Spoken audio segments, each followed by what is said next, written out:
Howdy doody, ladies and gentlemen, welcome back. What's up? How's it going? Nice to see you again. Happy New Year. God, it's been a while, hasn't it? And I've got colleagues with me. I've got Tyler. How's it going, bud? Hello. Not too bad. It's been a while since I've been here. I think I'm supposed to have about 4 other people, but, you know, life turns up. One's not got internet. One's had an emergency at work. All sorts of things going on for our Session Zero. We've had a mini Session Zero, so today is going to be a little less formal than what we did for Hex and Snacked, Henker Snacked. It's going to be a little bit of kind of brainstorming, maybe a little bit of a chat about rules, nothing really planned. I have, as you may see in the middle of the screen, I've got Necromunda hired gun, and what I thought is I may go through this and actually have a look for some inspiration, because this is what I tend to do. I tend to make a map, and drawing a hive city is a bit too complicated, so fuck that.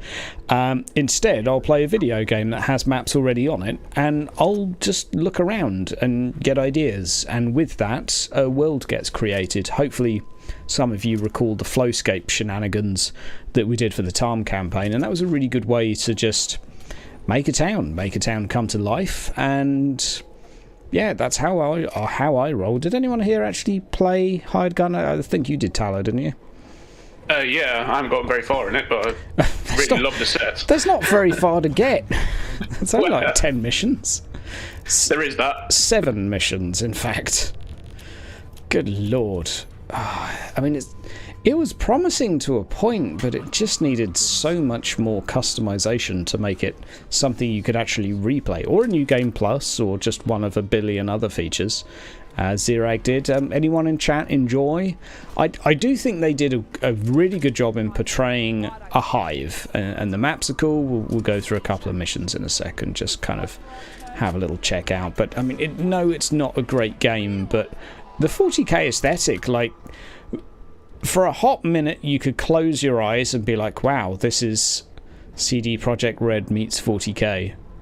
Then you wake up and you realise that it's a million miles short of that. But for a hot minute it could have been, if maybe they had 5 times the studio and 10 times the budget. But yeah, no, I don't disagree with that, Yoris. It really is kind of half a game. It has the main fucking 7 missions and other missions that are small fractions of the main missions, and it feels like it's missing a couple of modes: multiplayer, anything, co-op, who knows. I mean, there's time slowdown, so how the hell are you going to do multiplayer? I don't know. You just do something different with that. I don't know, but oh dear. So we're going to be doing a Dark Heresy game in a few weeks. There is no set start date yet, so that's going to be hopefully of some interest to some of you, and it's going to be, I guess, a similar style to Hex and Henker in some respects. It's going to be fairly short and sweet.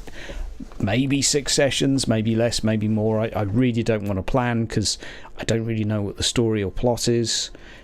We do know, so we've done a little bit of Session Zero planning as such. We're in a hive city. We have some characters. We have 4 characters. I won't spoil everything, but I think we've got a town, a watchman, security guard, something of the sorts.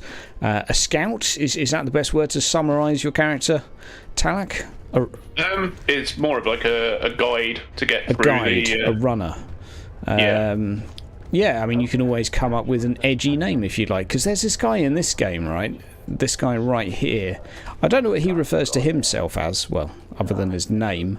But he is effectively what I believe your character is, which is some sort of, I run ahead, place beacons down, learn the areas and find safe ways to go, and it's a good way to earn some credits, I guess.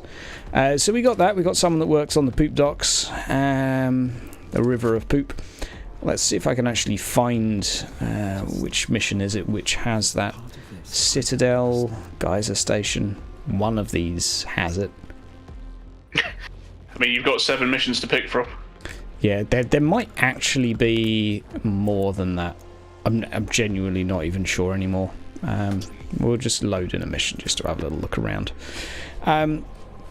I do think it's a good game, though, to get some 40k inspiration. So just since playing, I've been looking at the things people are wearing, the type of clothing they've got. So when it comes to TTRPG time, you can...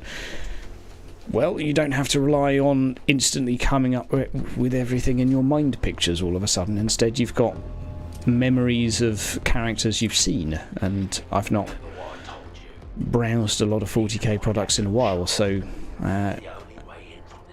this is going to be pretty handy. Now, there we go. One minor problem is I think I actually need to ditch my plasma gun.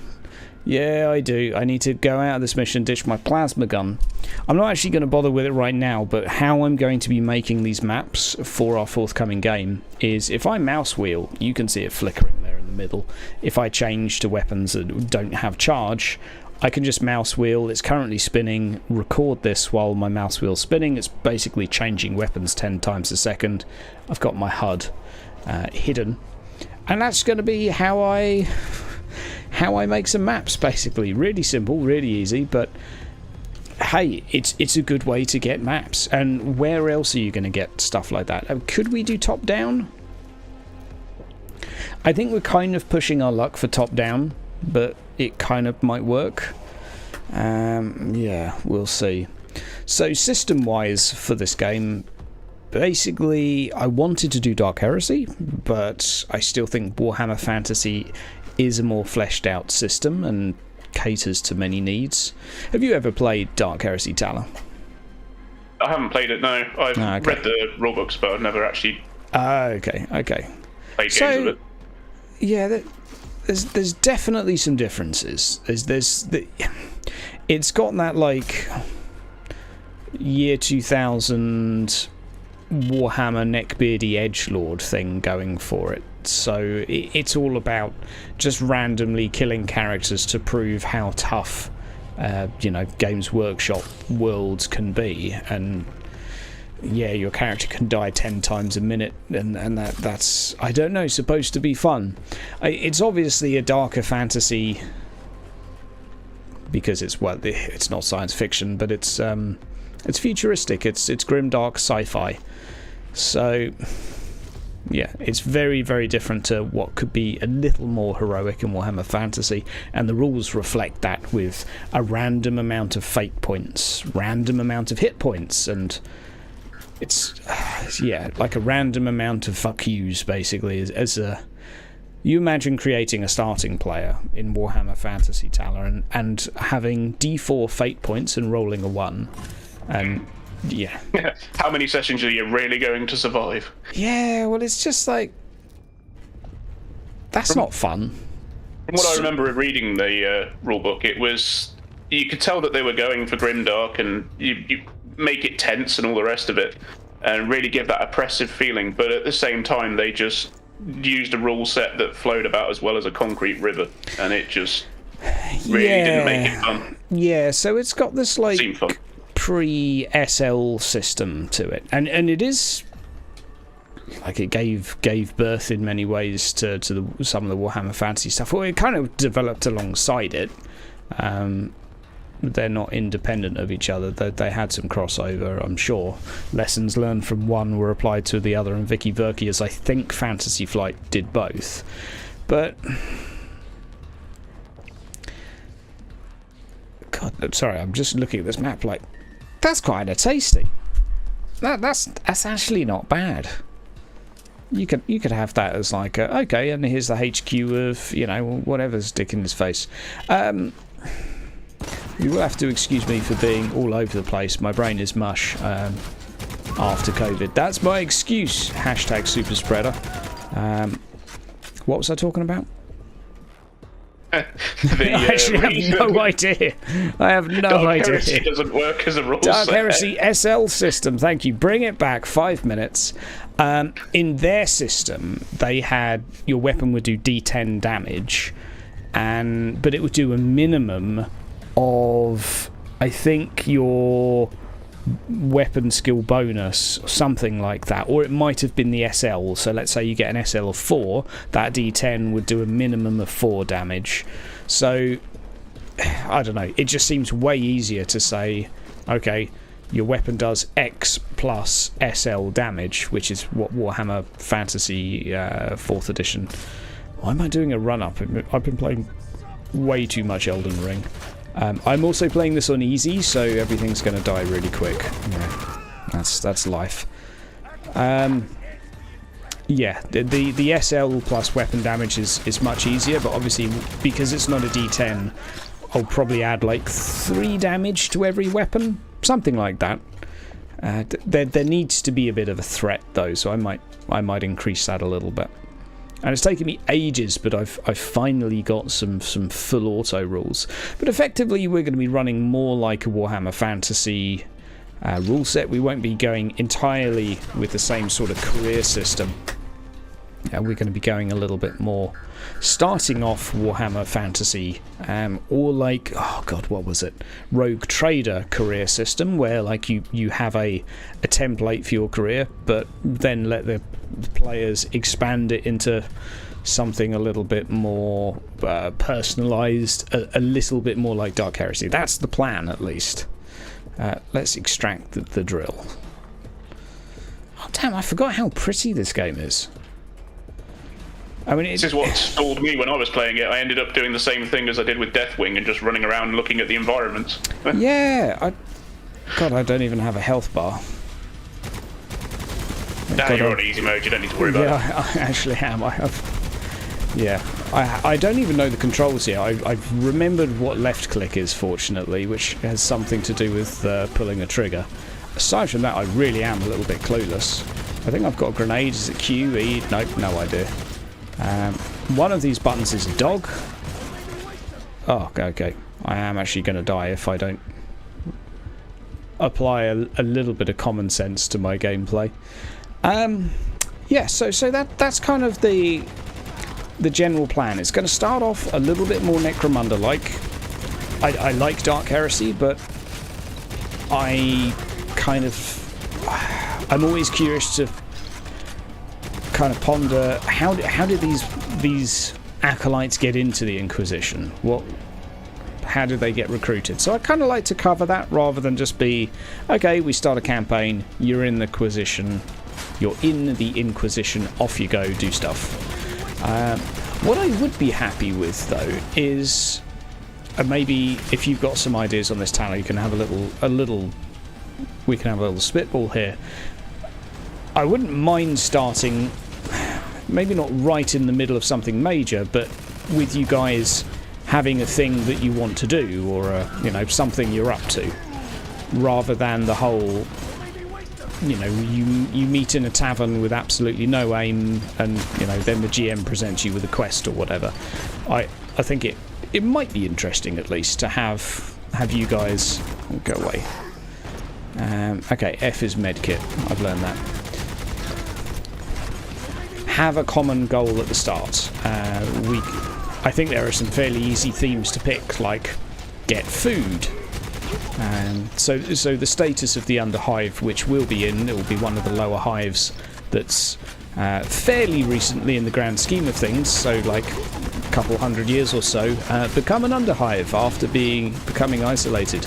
So that's obviously going to kind of suck for them.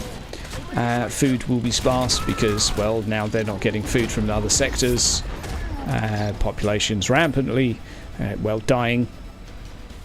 So, you? Oh no! You're not my dog. I thought that was my dog coming for a snuggle. It was not.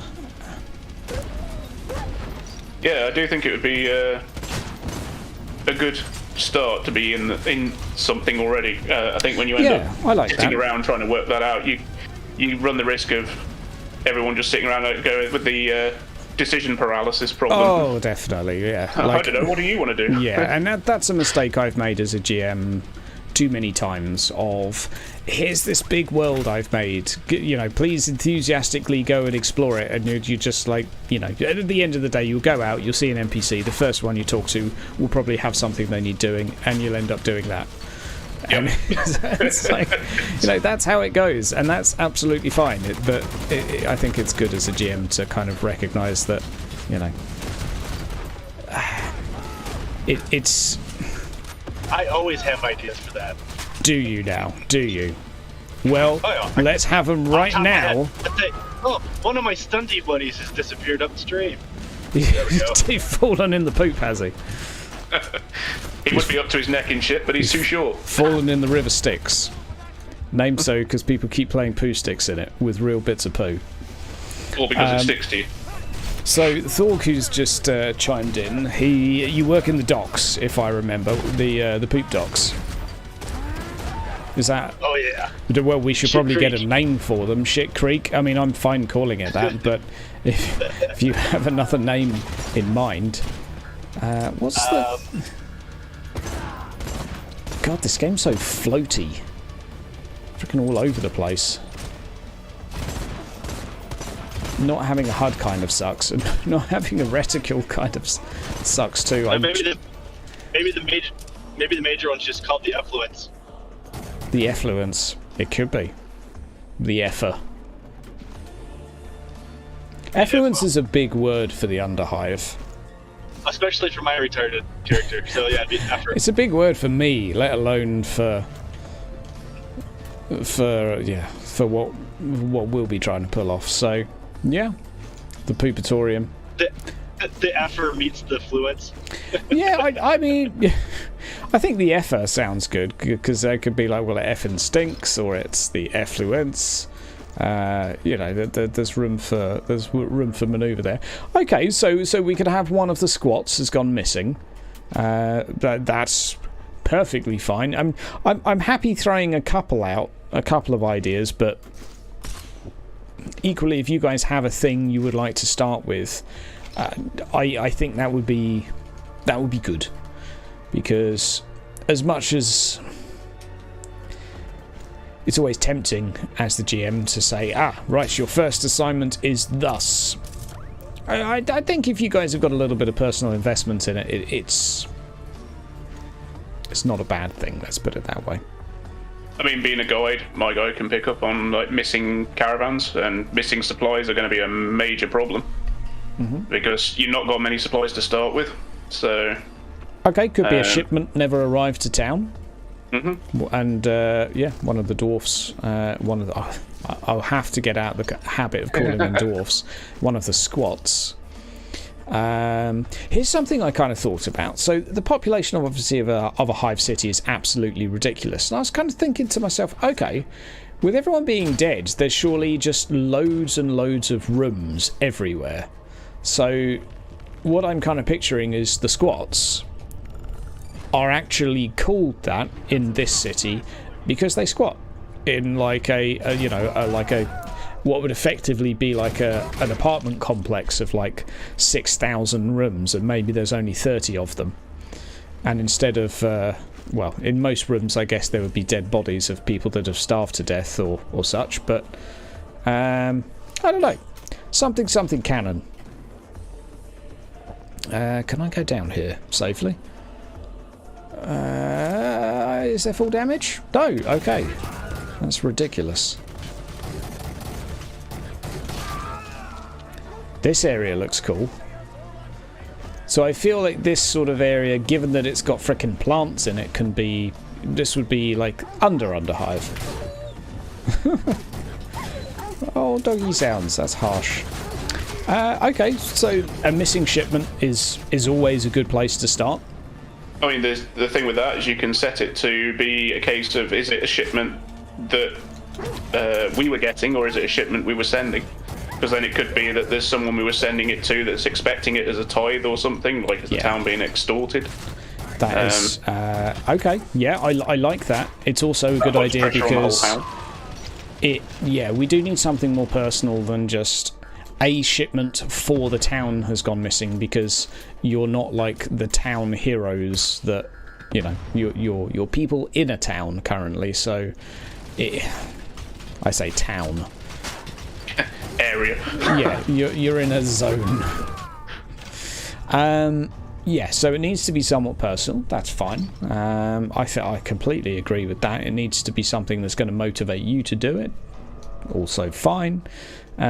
Something with those trains. Yeah, the grav trains need to be in it because, let's face it, they just look fucking awesome. You can have a great train heist. Even just a big fan like this. It's really cool. Well, we heist one to get back after we paddle up Ship Creek. Yeah, Steal it back from them. Yeah. Wow, paddling up the creek. Yeah, just make sure you don't splash whoever you're paddling with. Up Shit's Creek without a paddle. I can. Or I could be one of those gondola drivers, and I'll just sing the entire time. So, even just playing on this map, it gives a really nice idea of how to visualize. Okay, what the fuck is beneath a hive city? Well, okay, this would probably be, well, some sort of ventilation chamber that's been turned into a habitable quarter, or probably was once upon a time, maybe used for storage, with random containers here and there, large ducts leading up and down, a giant pit in the middle you can fall down. Just straight away playing this, I've already got enough inspiration to create like an entire arena's worth of, like a combat arena's worth of map. Glorious. It makes it a lot easier to kind of sell what's around you. So there could be a rock ceiling that, or maybe it's concrete. Maybe this is just man-made rock, so to speak, or man-set rock. I don't know. Okay. Apparently, face planting a blade. What is this rock you speak? I don't know. It's something that's edible. So maybe some of the... Okay, here's the thing. There's plants down here, and there's quite a few maps like this, and there are shrooms. Maybe they're edible. Maybe the rumours are that they're edible. Maybe someone's tried eating them recently. There you go. A really good idea for a starting adventure. We'll go with the missing shipment, but this could very easily be a rumour within the Hive City, or within your area of the Underhive, that someone has been going down and bringing back some red shrooms, and maybe they have some desirable effects, maybe they have undesirable effects. I'll leave that down to the GM in question to cook up, but no, I nominate the ratling. Definitely. Fair. That's fair. Hey, here he is. We've got one more. I can't remember, by the way. Did I name my character Dildo Baggins, or was that you? I don't know. You are a burglar. I'm pretty sure that was a Hydra for sure. For yeah, I mean, for copyright reasons, you still could technically get away with Dildo Baggins with a bag of dildos.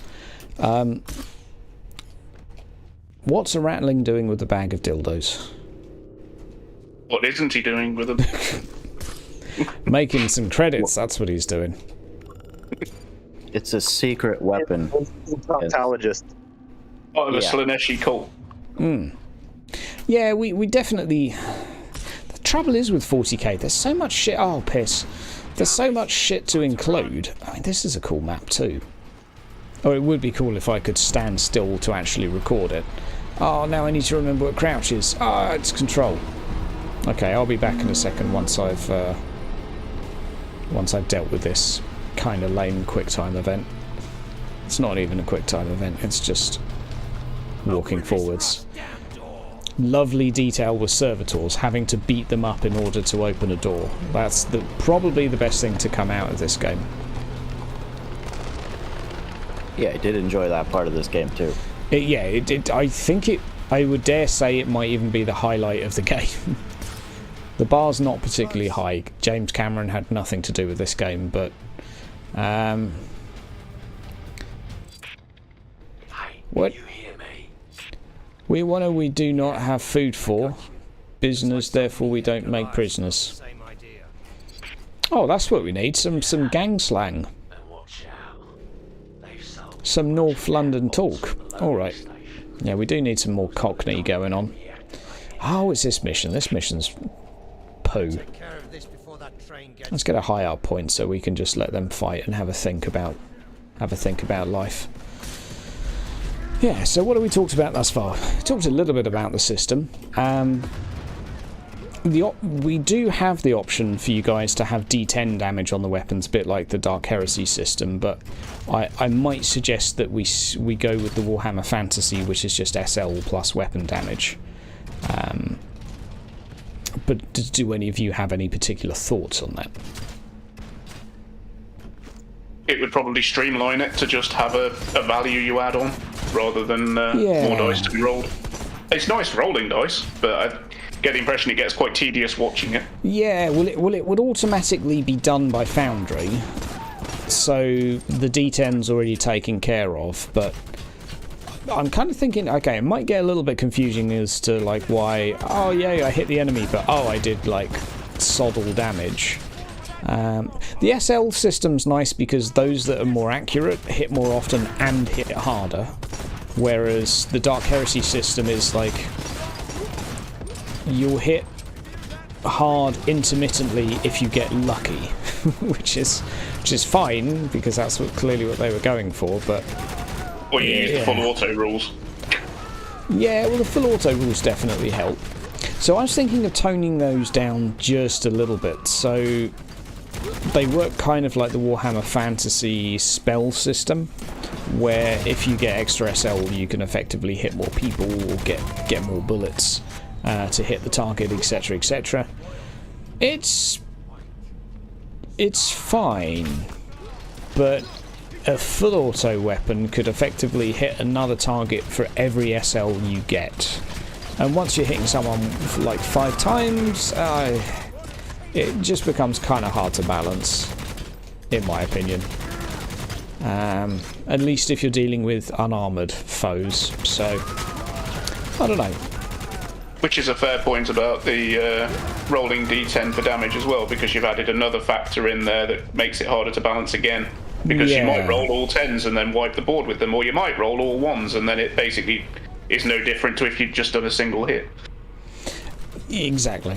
Yeah, it's an interesting one. I think I'll go for full auto will be an extra target hit for every 2 SL above the standard, and probably just give single shotguns a slight bonus over semi-auto, but I'll assume that the combat's so short that you're probably, if you're shooting a target with a semi-auto, that's who you're shooting. Your attention's on them, etc., etc. You could always, like, bodge some of the Wrath and Glory rules and do, like, you can shoot 2 targets, but it's -20 to both. But then you're also looking at making people's turns longer in a D100 game, which is... not a welcome addition. Yeah, it's a nice rule in Wrath and Glory, though. Daka, you've got a bit more experience with that. I think you've played a little more of it than I. Yeah, I really like that rule, and the multi-attack rule for melee I also think is pretty nice.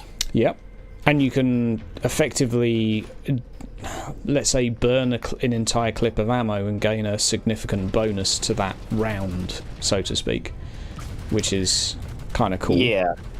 I don't know if they still have that, but sometimes it works out well. Sometimes it works out not at all, and you just miss everything, which, you know, makes sense. But the other thing about it is it uses ammo.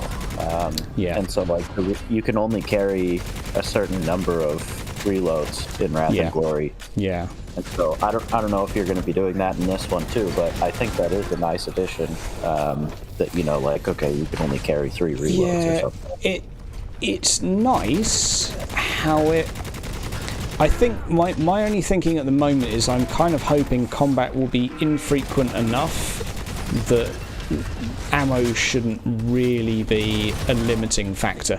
Unless, I don't know, maybe you get a plasma cannon and it only comes with, you know, 1 charge in it, for example. The last shot. Yeah, exactly. But I think aside from some fairly specific...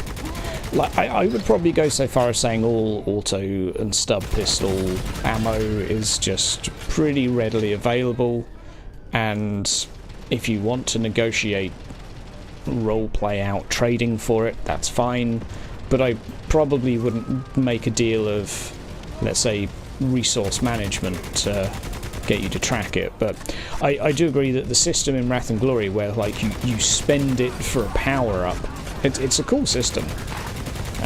But then again, it is a system designed around combat, really.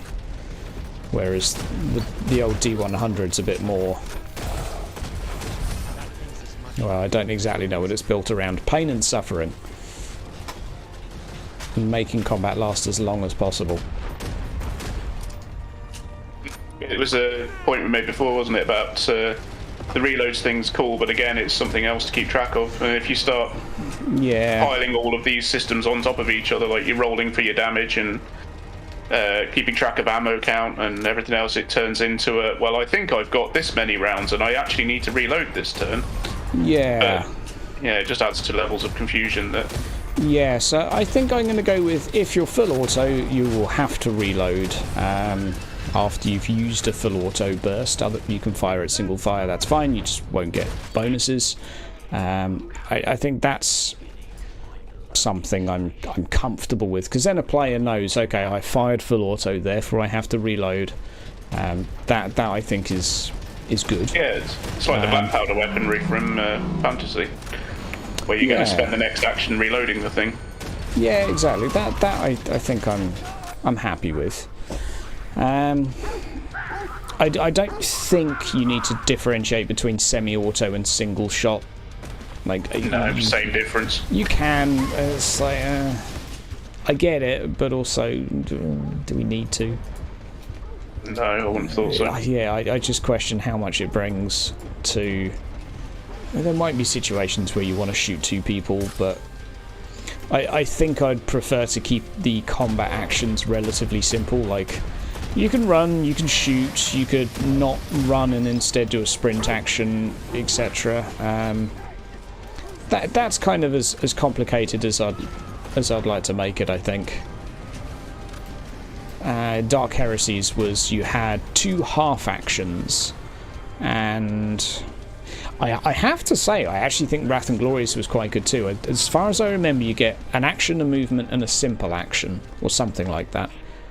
Yeah, and a free action also. Yeah. Oh, you get. Oh, is that different to a simple action? Yeah, simple actions were just, or free actions were just like you say something to somebody. It was just stuff that shouldn't take your. Gotcha. So you could open a door using like a basic, you could move inside, and then you could melee someone inside, which is... Yeah, what I think I will probably go with, just because I find it can make... It could lead to combat being a little bit static otherwise. If you want it to be more exciting, is allow, let's say, that skill check in combat. Because I do think that's quite a nice feature. I don't know, let's say you want to kick over a table, use it as cover, and crouch down into cover with your movement, and then shoot. I think, that's going to be way more interesting than basically what Phoenix did in our Warhammer Fantasy game of I stand and shoot every round. Called out. I'm sorry, but I'm sorry.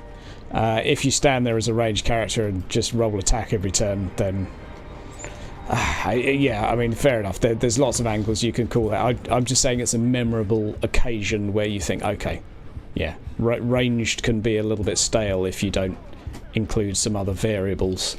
So I think we'll go with the free skill action, although what I would maybe hesitate from is it turning into effectively like a double round where everyone's rolling an opposed skill check, and then I'd say once it's an opposed test, that's an action. But if it's opening a door, kicking a ledge, I don't know, lifting a spoon, I don't know, whatever you can think of, I think that's all right. Taking a dildo out of my bag of dildos. And... Yeah, throwing a dildo. Yeah, pretty much. Activating a device that you've got. Fine. I mean, I think that sounds like a free action to me. I don't know. Okay. this would probably be your bag. You might spend 3 rounds climbing up this goddamn ladder, but maybe once you're up here you can drop a frickin' container on someone. I wouldn't think of that if I was just GMing a static, like, 2D combat arena. But playing games like this, like, jot down some ideas, just take a screen cap of this and be like, you know what? That's not a bad place to fight. Yeah, and verticality is good. Big part of it. Yeah, especially in Necromunda. So I think that's going to be something I'm going to have to, like, beat into my brain. Good mission. Clap, clap. Well done. Giant fucking Aquila. That came out of nowhere. Yeah, I need to brush up on some of this tech as well, because there's lots of it. We're going to try and keep it fairly low tech, but with some people that are higher tech, which means I need to do a little bit more research. Going to have some arbites. Going to have some squats. Ultimately, we can just make shit up, though, because who's going to complain, right? Ain't got time to learn all of it, but we'll do what we can to make it as cool as possible. Right. So, here's a question I was asking Tala. I think it would be a good idea for you guys to start in the midst of trying to achieve something, rather than session 1 I give you something to do that, you know, crops up, or here is a random task. Why don't we start with you having something going on? Tala suggested, well, this is like a Tala-Thorg combo of shipments perhaps has gone missing. Maybe it's a personal shipment to you guys. Maybe something, maybe a bag of dildos has gone missing. Something to do with the docks. So maybe I've got a couple of ideas. I'm not going to say too much more there, but anything you'd throw in, Dakar, as to what springs to your creative mind after sharing those words? How you might be involved in such a escapade? Well, my character, as I've said, is a rattling alcoholic who steals things. So if something needs to be stolen, or as long as there's coin involved, you know, his primary motivation at this point is to keep getting as drunk as possible. Okay, so there can be booze in the shipment, maybe. Yeah, or, you know, if somebody says, hey, I'll pay you to go do this, then he'll be like, oh yeah, great, wonderful, you know. Sure. Like he's, as long as there's coin or something that, you know, is alcohol related or needs stealing, he's in. Okay. That's wonder fair. if perhaps rumours of like treasure or a shipment or something that could be heisted would be better, as in it would give everyone something that their characters can go away and do to contribute towards a plan for it. Could be. As well as, yeah, I mean, it could be. It's obviously going to be a motivator because money or food or whatever the resources are or whatever. Yeah. And it also gives plenty of opportunity for it to go sideways and not be what we thought it was or whatever else. So if you're happy for it to be slightly less personal, it could be more of a treasure hunt as such, or, you know, something has gone missing on the way into town. And if you guys, you know, if you want to be opportunists and just have something like that you're up to, we can kick things off with you know, in your friendly neighbourhood brothel that probably looks a bit like this, hashing out a plan, or, you know, getting the intel. Yoros is going to DM some stuff. Good, slide on in. I've got a couple of thoughts, but I'm curious to hear yours. I'm just checking out what's going on. Remember, Chemsynth, random ammo pouches, spikes everywhere. Spike shoulder pads. Spikes everywhere. Yeah, that could count as an improvised weapon too. You could shoulder barge someone with your spiky stuff. I mean, heck, it could be armor that gives you a bonus to improvised weapon. That's kind of cool. Why Pretty not? sure a neck shouldn't turn like that. Nah, well, you know, it's an Escher thing. I'm pretty sure humans, even abhumans, are just... Yeah, I don't know. The character models are... Some are really good and others are a little quirky. No, look, just my guy. Yeah. I mean, this is a Goliath, so... I'm joking. You'll be somewhere in the middle and slightly more malnourished. But let's find a big man. Let's find a big man. Nah, he's not big enough.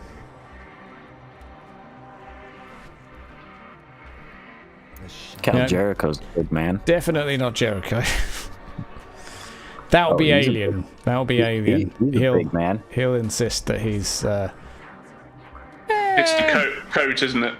Yeah, pretty much.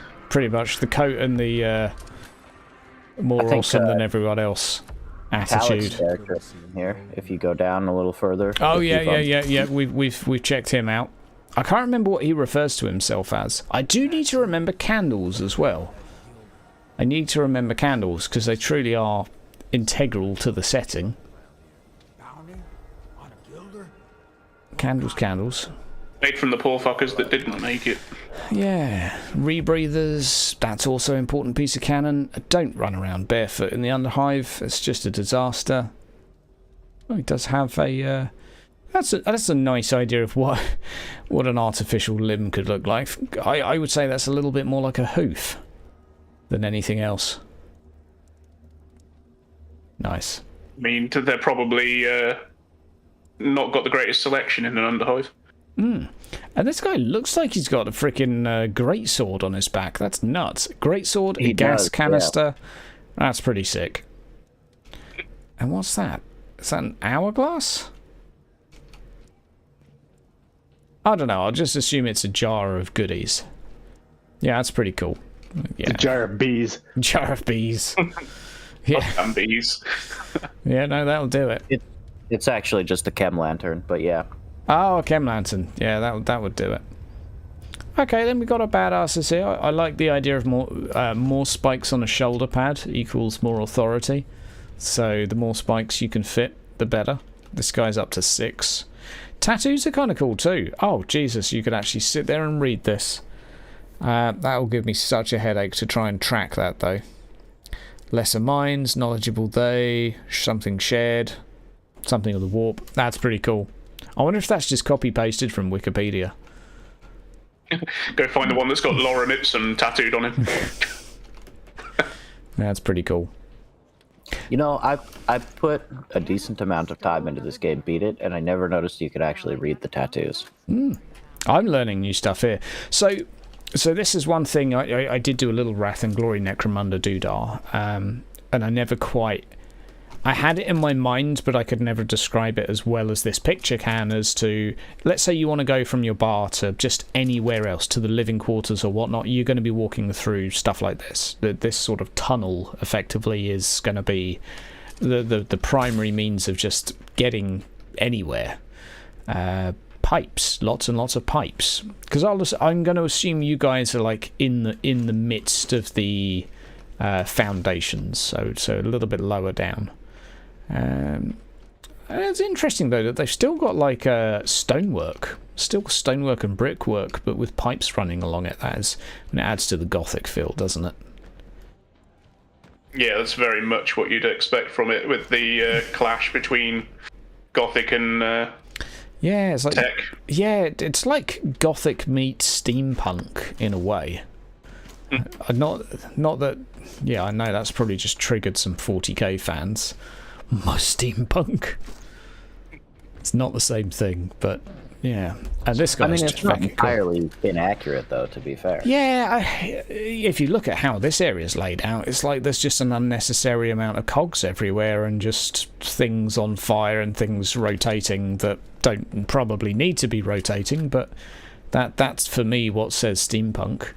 I really like the idea of a gun store that has like 4 large monitors that just kind of have all of the guns that they have. So rather than having them out on counters, it will be like, you know, here's the stock.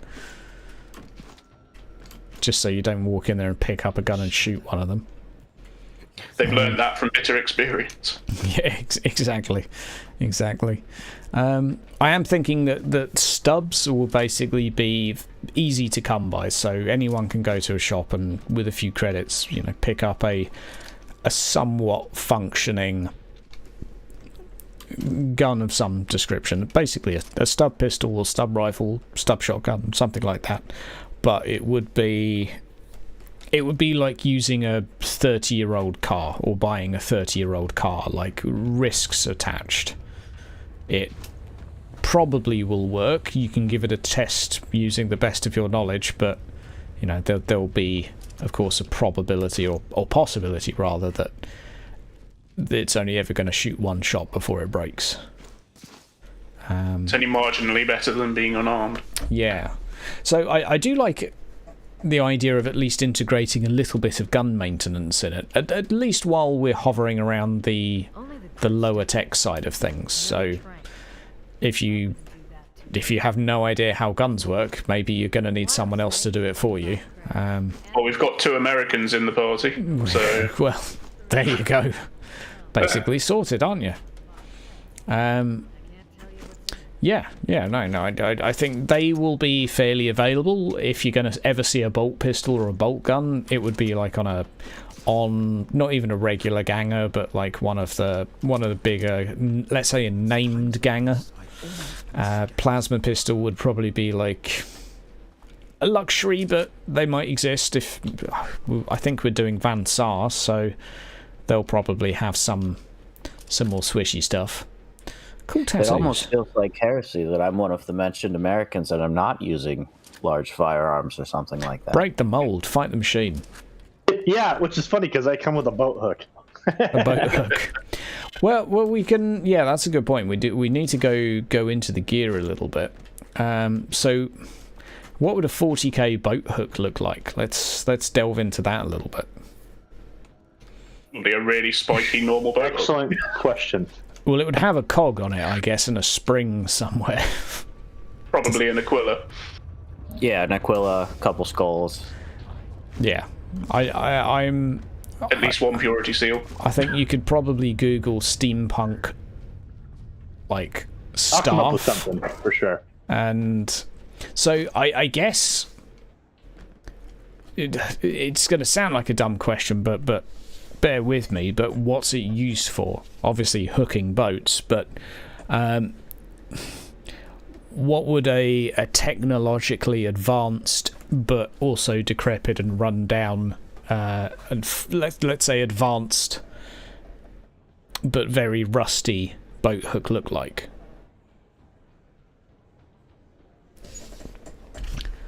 Good question. I will definitely ponder that. I mean, it'd probably just be a meat hook, wouldn't it? I'm thinking pretty much a hook on a stick, but maybe there can be aspirations of a super boat hook one day. Well, as Yoris points out, maybe it's like your grappling hook that you've got on your wrist, so you can actually catch them from further away rather than having to wait for them to crash into the dock. So you've got a short range to it to hook on or something. Could be a hook on a chain. And then it locks onto your, like, whatever housing you fire it from, so it is still a solid thing once you've pulled it back in. Yeah. You could have a primitive hook launcher.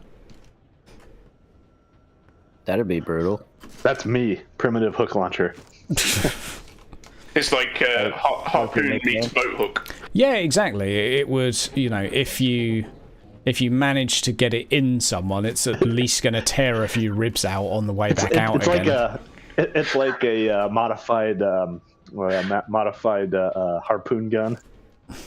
Yeah, that's what I'm thinking. I'm thinking maybe it puts like a bit of a spin on or a curve on the trajectory, and at this point I'll just pause right now to say I don't give a shit about physics. So maybe it does it in a way that it wraps around a target instead, or maybe it just like fucking busts through them and it's just like a getting hit by a cannonball. It's like one of those old wrist slap things from the 90s where you make it straight and then slap it on something and it curls up. It's Yeah. it's like a whip whilst you attach it, and then you make it solid to pull the boat in. Or when you're holding on to it, it's got like the 3 hooks for like grabbing on the crates and boats, but when it shoots out and to latch on, the hooks fly forward and act like a hand to grab something. Have a think on what you like the idea of, because ultimately I find something that feels cool to you and let's roll with it. Because Could be a grav hook. All right. grav hook. Yeah. So Low power grav technology that pulls things closer. I was watching a little bit of Alita Battle Angel the other day, which is, I'm just saying, like the best thing I've ever watched. And I've watched now like 5 times. But the frickin' Herman the German's like scythe that has a fucking rocket on the back is awesome. Do you know the thing I mean? Yep, I want one. Yeah, like a boat hook with Did a you say frickin' rocket scythe? Yeah, pretty much. Yeah, look up the fight scene. Yeah, you press like a button on it, and instead of having to swing it because it looks like it weighs like a ton, it just propels itself. And I have a new idea for my bag of dildos. a rocket dildo. Just a bag full of rocket pod dildos. They could be mice, but they could be hairless mice, and people just assume they're dildos. You don't have to have a bag of dildos, but Yeah, I was just rolling with the punches. Yeah. Okay. So we got one piece of equipment. How about for a rat? Have you decided on your appearance, apparel? What's cooking? Clothing, items. Yeah, so I've thought about this a decent bit. The only thing that I haven't really narrowed down is like what I'm actually using for my quote unquote melee weapon. But yeah, so my character is just like very. He's fallen from grace, so to speak. You know, like he's homeless. He lives in a cardboard box. You know, like very scraggly and just you know, definitely not in the best shape of his life. Unlike me, I'm perfect shape. Yeah. So basically, if you just take a picture of Thorg and shrink it down to, you know, 1/10 height, that's basically Roger. but yeah, as far as, That's one little pot-bellied rat, man. yeah. Well, it's the beer gut, or whatever the. Oh, what's that stuff called? That I forget what that food is called in 40K. Corpse starch. It's the corpse beer that he's been drinking. But yeah, as far as like the melee weapon is concerned, probably something like really low tech that, you know, is not the best thing in the world. Like maybe he could have just been walking around and just found it one day, you know, and it's like, oh, I could get more alcohol with this if I shank somebody, you know, like I don't know, just like a homeless weapon that's used to threaten other people to stay off of his block type of thing, you know. I'm gonna look at melee primitive and just see what's in the book for any daggered vambrace. Maybe not demon pike just yet. Just a lead pipe. A brass knuckle, maybe, or like one of those brassy knife knuckles. Yeah, like a stabbing knuckle or something. Yeah, although maybe that's less of a rattling thing, a punching. Punching dagger or a katar or whatever they're called. Yeah. Yeah, something like that would work. It's got to be a bit rusty though, you know. It's oxidized. There won't be anything in this area that isn't rusty. Double negative, yeah. But that's how we're rolling today. A punch dagger. I mean that's in the book already. It's a punch dagger, right? Do you have that list handy? Could you link me that list, please? I've got a Google Doc, which I'll just link you over. It's one that's available on the internet somewhere that I'm not going to share in chat. But fair. primitive. I didn't create it though, so no copyright strikes for me. Or instead of that, it's just the one of those spikes from an iron fence. Yeah, that could work too. Oh look, I accidentally clicked it in chat. Just if anyone's curious about sort of 40k items, it's not my Google Docs, it's just on the internet. It's been on here for decades, so it's not going anywhere either. But it's a really good idea for just sort of basic stuff. So I'm looking at melee primitive specifically. There's a separate category for melee primitive. I was about halfway down the list. I was like, man, there are not very many melee primitive weapons. So there's a tooth dagger, maybe. So maybe some of like the wildlife in the area has a giant tooth, and you've got one of those. Yeah, that could work. That sounds like it's kind of in line with your vibe. It's a giant rat tooth for a ratling. Yeah, I mean it could be. Oh my god, if you get wiped by a giant rat, that would make my day. Yeah, tooth dagger would be fine. Yeah, I can see the merits in a tooth dagger. It's intimidating, that's for sure. Well, that is true. Throwing stars, how do you feel about being a fucking ninja? Obviously not a throwing star, because stars are kind of, less cool. Tooth. Throwing tooth. Yeah. Tooth, apparently, because there's an F on the end. Sharpen dildos. A set of bolos with just his hair is the rope. Rusty man catcher dropped by slavers. People would stay the fuck away from you. A man catcher. Yeah, little rattling going around holding onto it. Catching mans.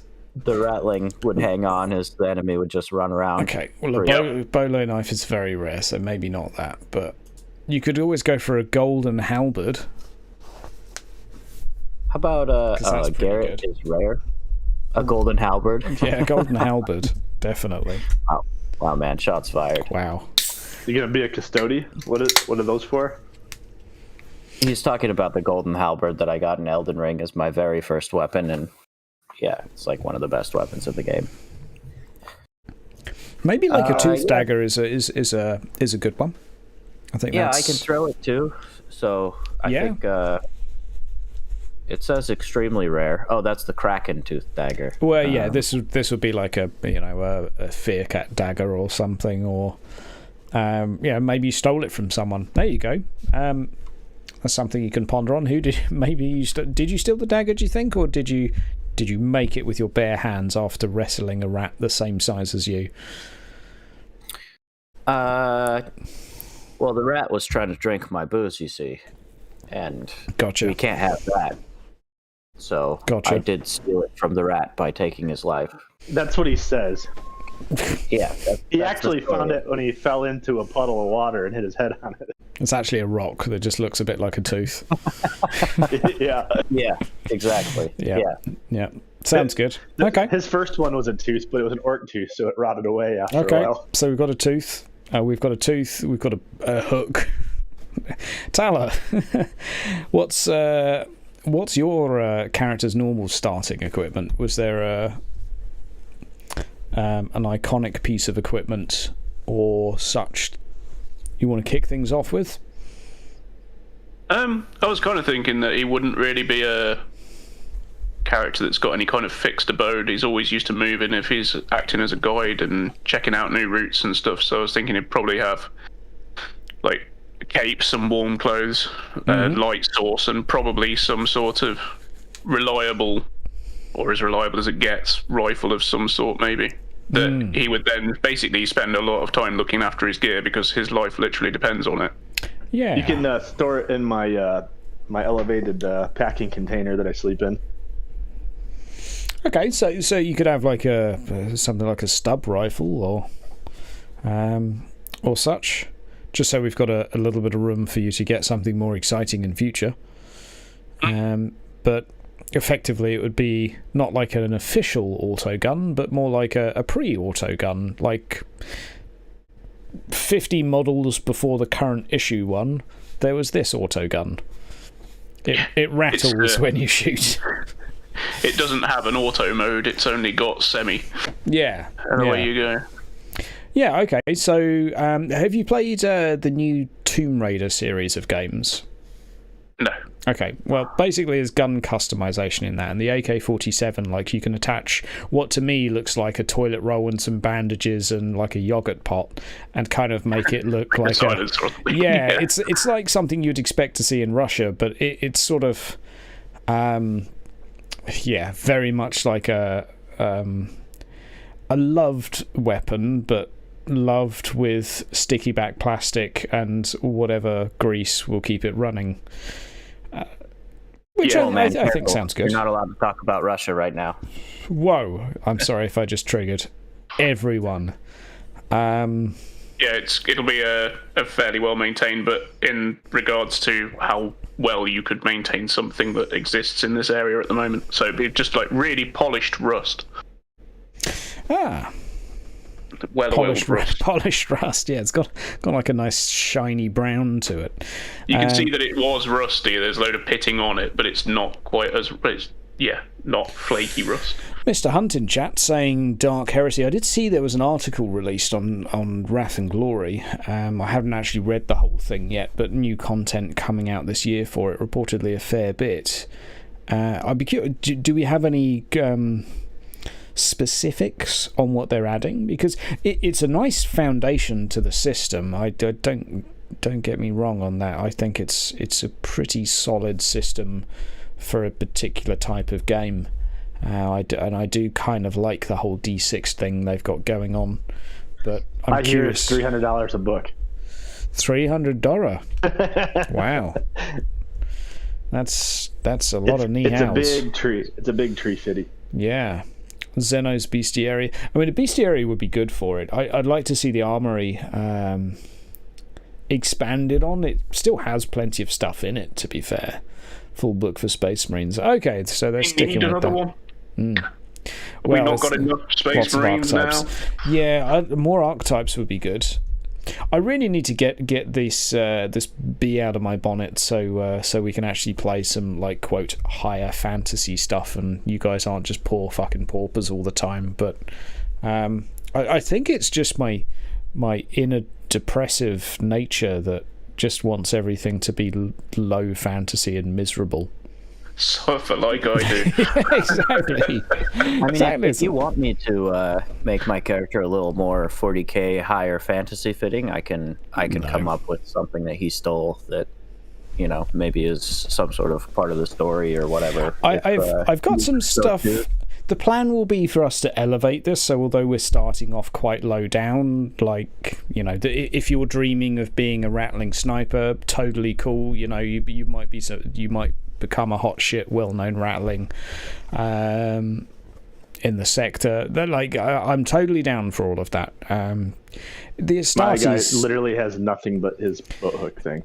It's just like, Astartes is one of those, like, dirty words for me, and whenever I think about Space Marines, like, just a little bit more blood gets diverted away from my genitals. It's heresy.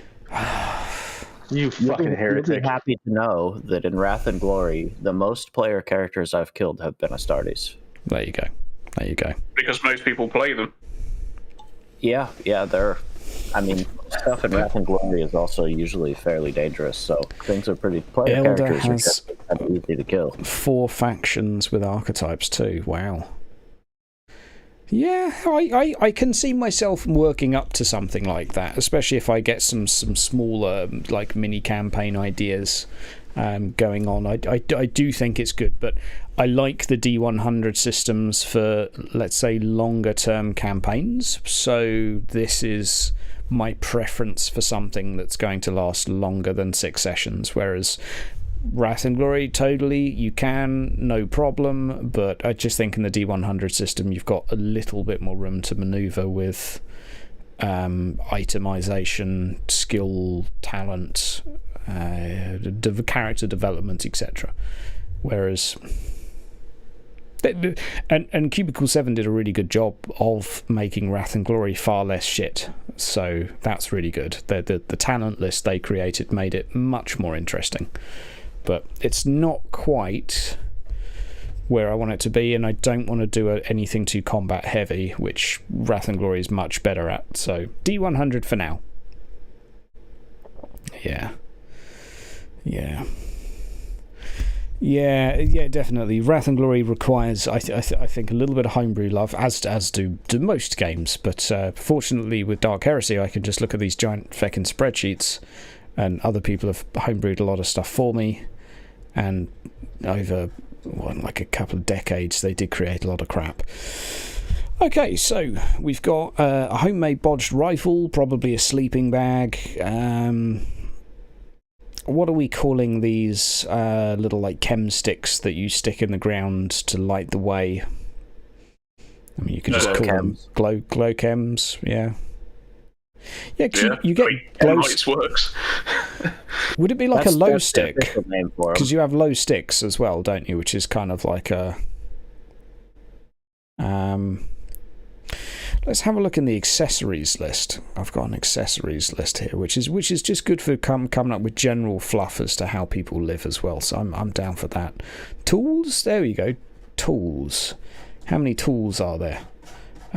250 tools. Okay, number 1. We're not going to do that, but I will have a look at some of the tools. No, I need more of the mundane shit. This is melter bombs, and it does have some useful ones. So if you guys are on auto quill, yeah, auto quill, write down this. I have had an idea. Matt Berry is now in the campaign with an auto quill. Writes down all of his good ideas. So we have the little beads. What do you call the little beads? Micro beads? No. They're the ones you use to communicate in your ear. Vox beads, that's the one. So Vox beads will be a thing. I guess the signal strength and range won't be great because you're going to have loads of this faux concrete, whatever the fuck you call it in 40k, plasticrete. Concrete. Yeah, they've got rockcrete, rockcrete. Yeah, there you go. But yeah, okay. So I guess your Underhive level and some of your level is going to be in amongst like the foundations of this hive city, let's say. So there's going to be a lot of this just a mile thick. I'm just going to keep calling it concrete for now until I've decided in terms of canon which one's the most appropriate. Well, is it like the really sturdy stuff, or is it kind of like falling apart? Because the really sturdy stuff is plascrete, and the stuff that falls apart is rockcrete. I guess I'd say rockcrete, just because it seems more believable that a hive city's going to have like the thing that's cheaper. Maybe that would make sense to me, at least. Like it's going to just be a load of it. So, I mean, if we're further down in this, if we're further down in the kind of layers of what was built, then they would probably have started with rockcrete as they terraformed and set everything up, and then it would be more like plascrete as you go up the hive to the bits that are still active and well looked after. Could be.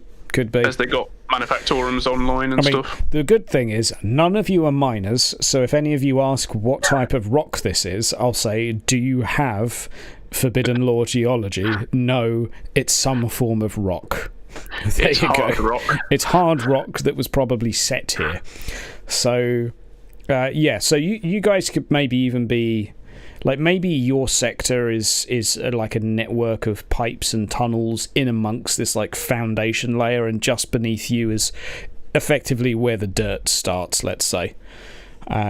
So you've just got the beginnings of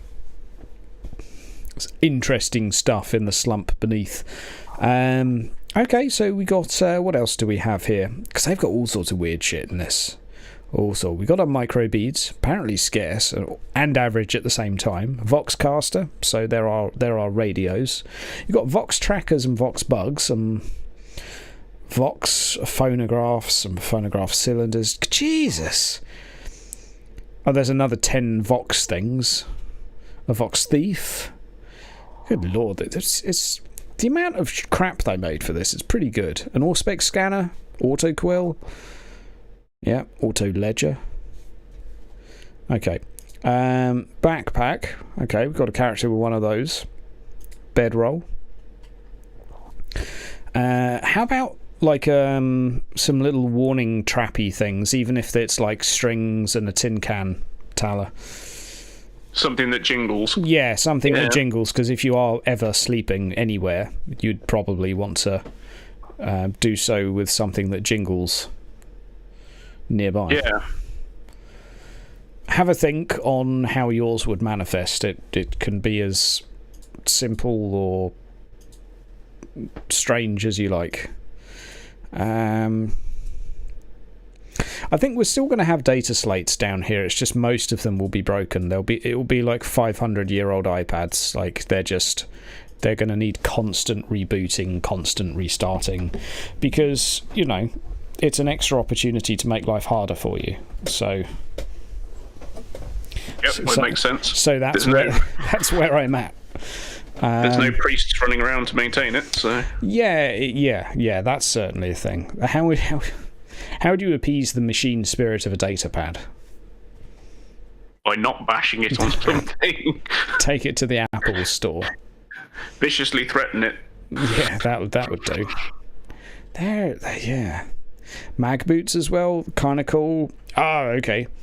Frickin' mag boots to walk up the pipe walls, that would be cool. Or mag gloves so you could climb metal surfaces. That's pretty cool too. There's something cool that I just thought about from a Wrath and Glory module that I've played. Okay. There are like glow tattoos too. They're like chem glow tattoos. Cool. Yeah, something like that would be kind of cool as well. Maybe at some point I'd like to get one of those. So your town now has a tattoo artist. Yeah. Cool. I'll let you come up with a name for them, and okay. Your town has a tattoo artist. Maybe there's a little bit of like a clan thing as well. So, everyone gets their tats. I'm thinking for the dwarfs, squats, ratlings, let's say the ab humans, they'll probably kind of stick to a little bit to their own, because life's a little bit easier, but not exclusively. That's my thinking, at least, because you also have to try and keep it as a believable setting where you can be like, okay, why is there 3 ratlings in the middle of a city of 100 humans? Where did these ratlings come from? Are you just genetic mutations from regular humans, or they're my children from my drunken escapades with call ladies? Yeah, exactly. Electus. We will probably be using the Foundry module for Warhammer Fantasy, actually, and making some adaptations to make it work for Dark Heresy, because it's a thorough module and I think it's easier to bodge, and Warhammer Fantasy I think is the better rule system, as it fixes a lot of the problems I have with Dark Heresy. So yeah, we'll be running Warhammer Fantasy module, but Dark Heresy, that's the plan. I like the idea of the tattoos, though. I'm thinking maybe some of these tattoos, like if there were secret cults, etc., you could have some that only show under the light of a particular like glow stick color, something UV lights, etc. Something. Maybe they're used to gain entry to certain areas, and if you don't have the tattoo, then fuck you. Throw in ideas. Pick recorders, cam recorders. They're always cool. A parasite doll. No idea what that is. I don't know how we're going to handle money in this. I think it's just going to come down to rolls. So Dark Heresy kind of had an influence system where you could requisition shit, but it's kind of I figure we'll do a bit more of like a bartering system. So if you guys have picked up a couple of stub pistols from a giant rat that you killed that had the pistols in its backpack, then you could... It ate one. Exactly. As I was cleaning it out. exactly. Something like that. Like, yeah, I would say I wouldn't expect trade to be a massive focus, but like if you want to arm yourself, you can do what you want to do. There will be ways to do whatever you want to do.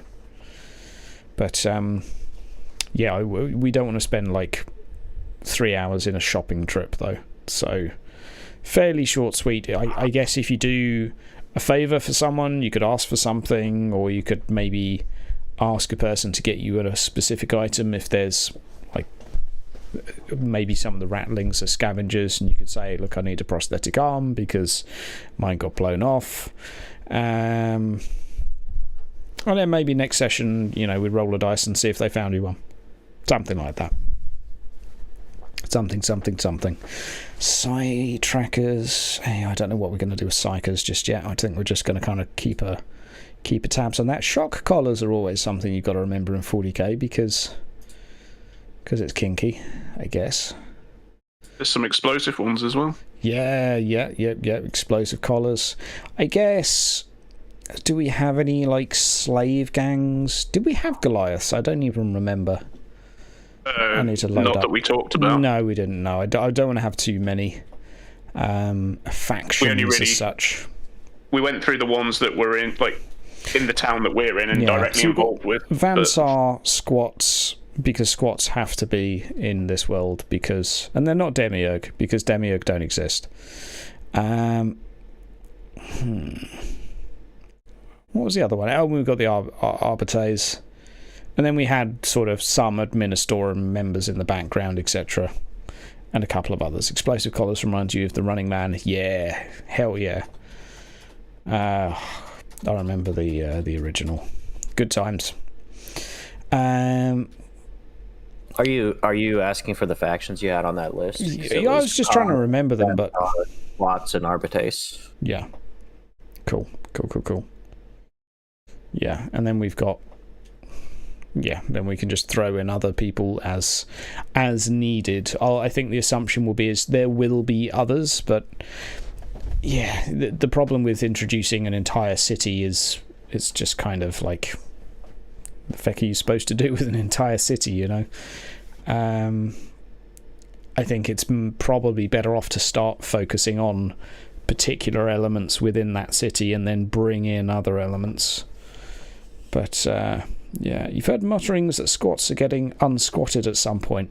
I hope there's more mutterings on that, Simon, because for now I know demiurge are basically the replacement squats, and it's a question of whether the demiurge get. And this was, I think, written by a GW PR person, but they just couldn't see the justification to actually give the demiurge more attention. But I hope I'm wrong. Clothing and personal items. Personal items, there you go. That's more what I was looking for. Ether Scribe goggles. Yeah, the chameleon cloaks, they were cool. I mean, you've got to get one of them for a rattling sniper. It's just kind of a given. Yeah, I was planning on it. I just didn't know how that would go about. I think they're pretty rare. Yes, yeah, it would be like a little bit more of a luxury good that would have to be sourced. So, but yeah, I wouldn't rule anything out. And as I say, although we're going to start off set in an Underhive, it doesn't necessarily have to stay in an Underhive. Although I will probably limit it to places where I can create maps of, because there's, for me, not a lot of fun in just looking at a pretty blank screen trying to imagine what people are describing. I really like having some pictures. I mean, it could be on a void station. There's a few other settings we could roll with, but I do like me a little bit of art. And we'll also have some flashing tokens when people speak, because that's going to make immersions. Okay. We interrupt that train of thought because cool idea. So there's just a random body on the floor here, and I was thinking to myself, okay, what's happened to all the dead people? What could you guys call them? Basically, people that died of malnutrition, that no one's bothered to do anything with the corpses, What's your slang for them? I mean, we're probably on first name terms with them. Probably. Well, they're going to be all over the show, so... So if you go into like an abandoned block of like residential area, like in most of the buildings, there'll just be people that have died through disease, decay, and whatever else. I call them rotters. What was that? Rotters. I call them rotters. Yeah, you call them rotters. I mean, some of these will be like 100 to 300 years old, maybe, or 100 to 200 years old. So they'll be pretty like skeletal by that point. Brown breads, yeah, could call them breads. We could go. We could keep it Cockney, keep it real. Yeah, I agree, Simon. This game did do a pretty decent job of showing off the Underhive as such, and I will be playing through the game to gain additional ideas. Basically, I've played through one mission in the background, but I will definitely be doing more just to get more inspiration. I like these little random lanterns as well. It's all very beautiful. Okay, I mean, call them breads, rotters. By all means, have your own personal word for them. It doesn't have to be a universal thing. I'll just have a think on what the lingo would be. But I think we'll have that sort of part of the scenery to also make sure it's fairly clear that this was once busy and thriving. Maybe you don't have corpse grinders here. What's up, Arthur? How's it going, bud? Good night to you too. We're basically just talking through... we're just talking load of old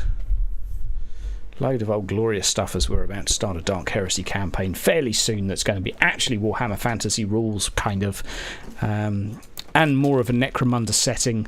But the plan will be to transition.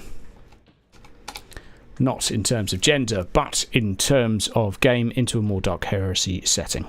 That's the plan. We'll see how it turns out. Let's have a look at the Citadel. Right. Rules-wise, there's probably lots of rules I haven't quite got in my head, but... Can you guys think of anything that you're curious about, rules-wise?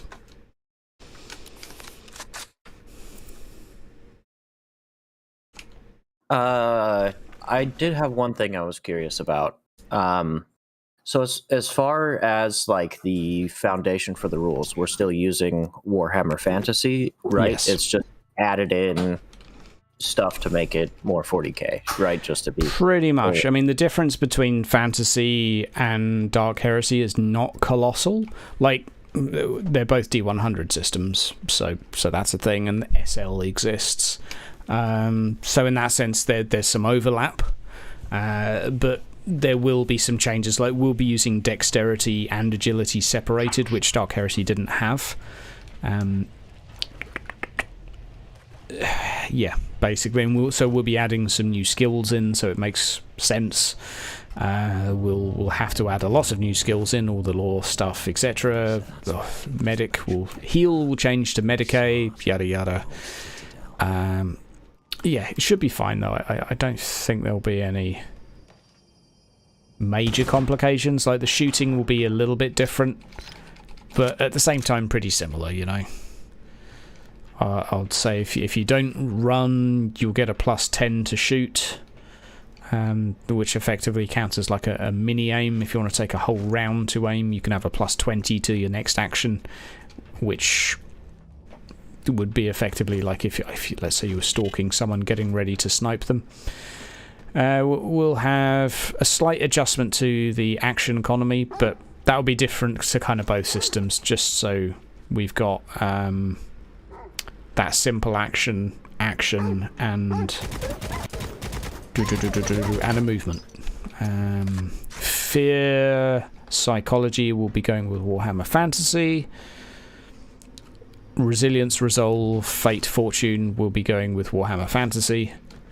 I'll have to make it a bit harder to compensate. I think I did say to you guys in the chat earlier, because fantasy, it is really hard to kill people, and I do want you guys to not feel like you can just, let's say, like use a resolve to, or use a, you know, fortune to just burn your way through, you know, any obstacle that comes your way. So one of the things that I liked about Wrath and Glory on that particular section is that you would get downed when you got to 0 HP, and so you weren't just like completely useless, basically. Yeah. But if something attacked you after that point, then you would just die. And so right, a coup de grace. Yeah. And so I was wondering if you had plans for anything like that. To be honest, it never really happened in fantasy, but if you're on the ground and someone melees you again, it's a coup de grace, you're dead. No rolls. Like, if you're unconscious and you get attacked, you're dead. Okay, yeah, sounds good. But equally, I would say, like, if there's someone else adjacent and you're unconscious, like, I would say some enemies would probably prioritize the person that's shooting at them rather than trying to do a coup de grace for the sake of being an arsehole, you know. There might be some situations, I don't know, if there's a personal vendetta or whatnot, maybe they would cut your head off and take it back for a bounty or whatnot, but yeah, no, coup de grace would be a thing. Absolutely. Melee, I think... Okay, so here's a question with the dodge mechanic. So I will likely go with not adding additional damage taken when you fail a dodge. So if you fail a dodge by -6, you don't magically take another 6 range damage, because it doesn't really make much sense. I'm not even saying that's a rule in fantasy, it's just an interpretation of the rules of fantasy. But what I will say is you get to oppose multiple attacks per turn. So one of the issues with Dark Heresy is you could only basically have 1 evasion per round. So if you get attacked again, it's kind of a free hit. I'm not a big fan of that personally. It was... there's obviously a bit of a balancing issue if you're like super dodgy and... you know, you've got 90 dodge or whatever, fine, but we're not playing high fantasy or high power level, so I don't think it will be a problem. I mean, regardless of stats, Alien's always a bit dodgy. Standard, yeah. Yeah, I think that would work out fine. It's like if someone's shooting at you, you just roll a dodge to see how well you evade. What I would probably do...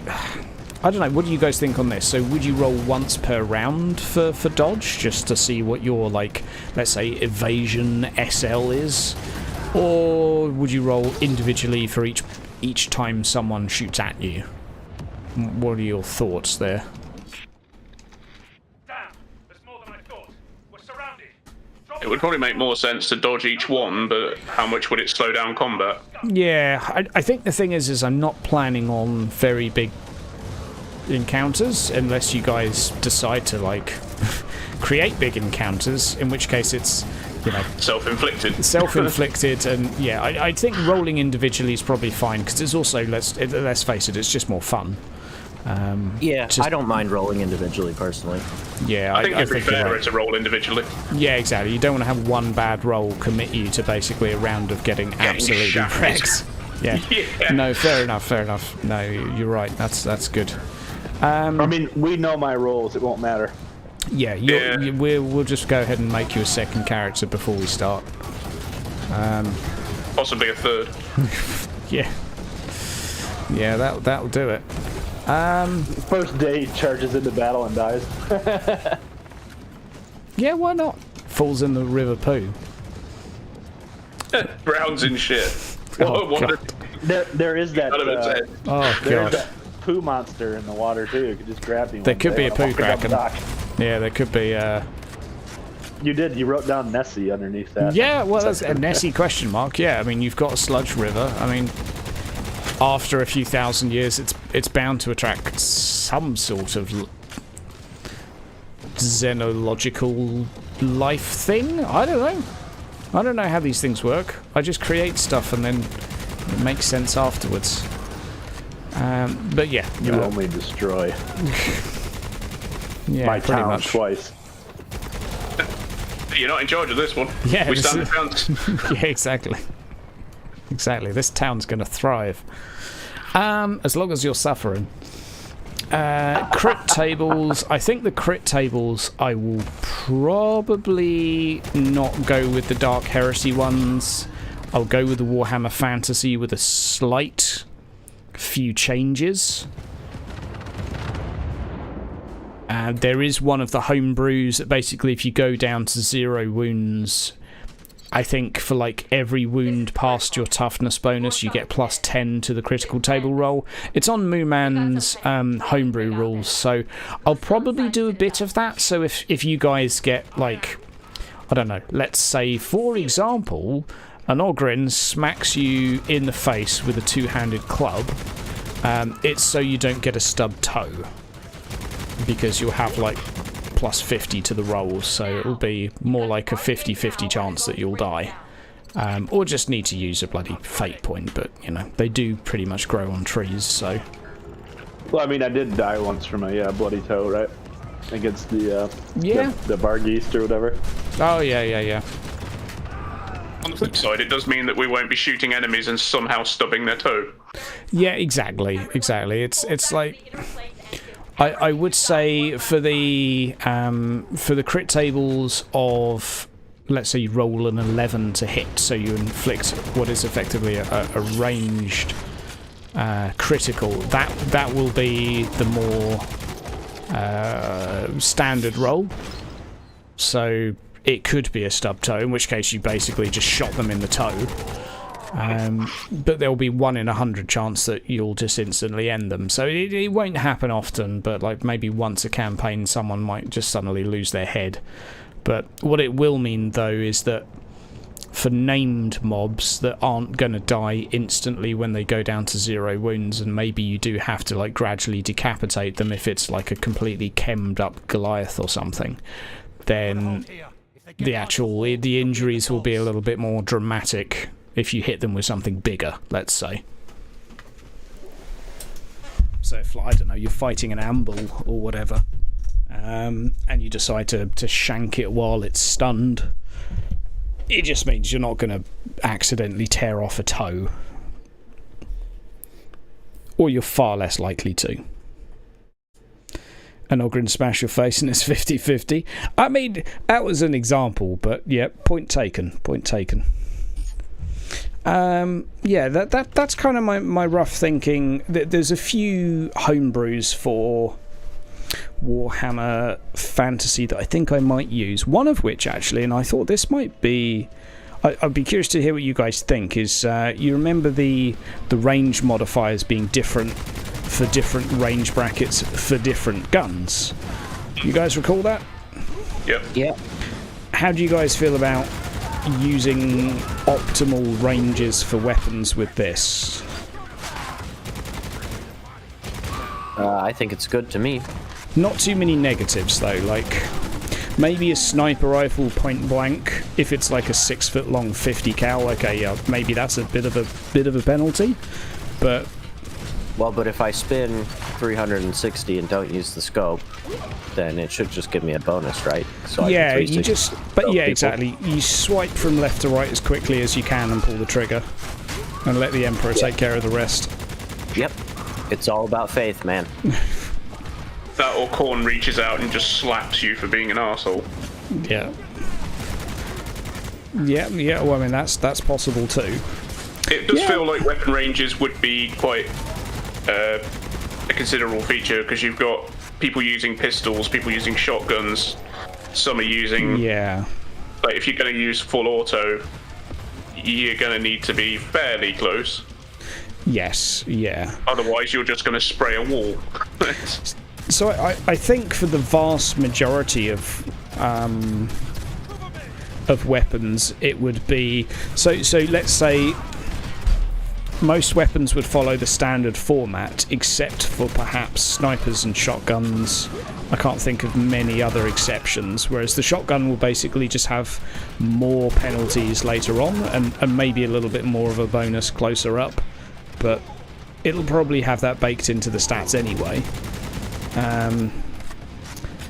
the sniper would probably be harder short range, but slightly easier long range, for example. So that's my thoughts, at least. It might overcomplicate it a little bit, but I do think the weapon brackets optimal ranges it could work. I think for now, if we just do it weapon on weapon, like most rifles... I mean, you guys know more about guns than I do, so if you're inside a building in close quarters, would you give a rifle a penalty? I mean, I think Thorg is better qualified to answer this one, but as long as they're not within like 2 feet, I would say. Yeah. But I mean, it's a lot easier to hit somebody, but if they can, if they're close enough and around a corner or something to where your barrel sticks through first and they can push it out of the way, then... For sure. Long barrel, for sure. One for sure. Yeah. Carbines or bullpups that are made for that, not so much. Yeah, no, fair enough. Yeah, okay, so if it's like, for us Call of Duty players, so if it's like a... let's say like an SMG class, or like trench gun style shotguns. Those are all meant for shorter. Yeah, fair enough. Yeah, so I want it to kind of make sense. So you don't want to just give a rifle a -20 penalty for shooting in a small confined space. If it's a sniper, fair enough. But if it's just a I'm trying to think, is there any major difference between pistols and rifles other than the obvious difference of range and accuracy at range? But I would assume at close range they're pretty similar. Yeah, I would have thought so. It'd be down to mag capacity and damage, but we're not going to do an ammo count, so that doesn't matter. Yeah. Okay, so I think it sounds like just shotguns and snipers would maybe be the exception in terms of weapons. I think maybe if it is melee range, though, maybe. Oh, of course, yeah. You wouldn't fire a rifle in melee, No. or I've always wondered about that. I'm like, well, why not fire with a massive penalty? Or maybe it just makes you more vulnerable. If you're in melee, yeah. I mean, you can always get a gun kata skill, right, from Equilibrium. Definitely, just close your eyes. You're missing the Imperial Guardsman mantra: a fixed bayonet. Stab them with it, then shoot them. They can't go anywhere. Yeah, there you go. Yeah. Or use your trench tool if you're Krieg. Yeah, that's what I want right there. So a gun like that, so a long las, for example, definite penalty firing inside. It would be like the weapon length rules with Warhammer Fantasy, I guess. Yeah, so that'd be a fair reflection. Yeah, because you're not going to be swinging a weapon that's like 4 foot long. You're not going to be able to get round a corner quickly with it. Oh, that could actually be a way of dealing with close quarters shooting, is actually incorporate some of the weapon length rules, maybe. It might be overthinking it, but... Are we using cover rules and stuff too? Because I imagine in another hive there could be a lot of cover. Yes, yeah. So that's a good question, actually, because there's a couple of different ways to approach cover. So... one could just be, it gives the other person a harder time to hit you, which seems like a reasonable way of doing it. But it does mean if they hit you, then it's still going to do, it's going to do less damage because the SL would be lower because of the penalty to hit. So it's going to be like wearing power armor if you hide behind something big. So this is a problem of the SL system versus the D10 system for damage, is all of a sudden hiding behind anything that gives a minus to hit is kind of a problem. But I'm not sure if there's really a much of a better solution.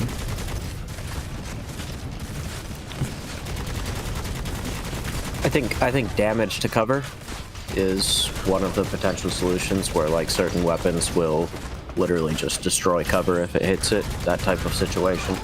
Yeah. And then also, I mean, this is probably too complicated for what you're trying to do, but there's also like penetration values and whatnot. Yeah, so I would just go so far as saying if a plasma rifle hits whatever you're hiding behind, it's not there anymore. Unless it's like 2 foot thick plasticrete or whatever, If you're hiding behind some corrugated iron or like a couple of inches of steel and a plasma rifle hits it's going to have a hole in it at least.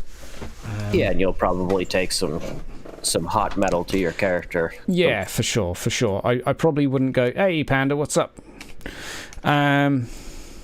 Yeah, I think we can play that one by ear because everyone knows enough canon to be like, yeah, melter guns are probably going to melt things. But auto guns are going to ricochet off of corrugated iron because they fire BBs. We all know this. So that brings up another question from me. So the way that I run Wrath and Glory, I use an optional rule called You Will Not Be Missed, where if you ever get downed, you suffer a traumatic injury, and then you also, if you're like knocked out or something, then you get a memorable injury as well. Okay.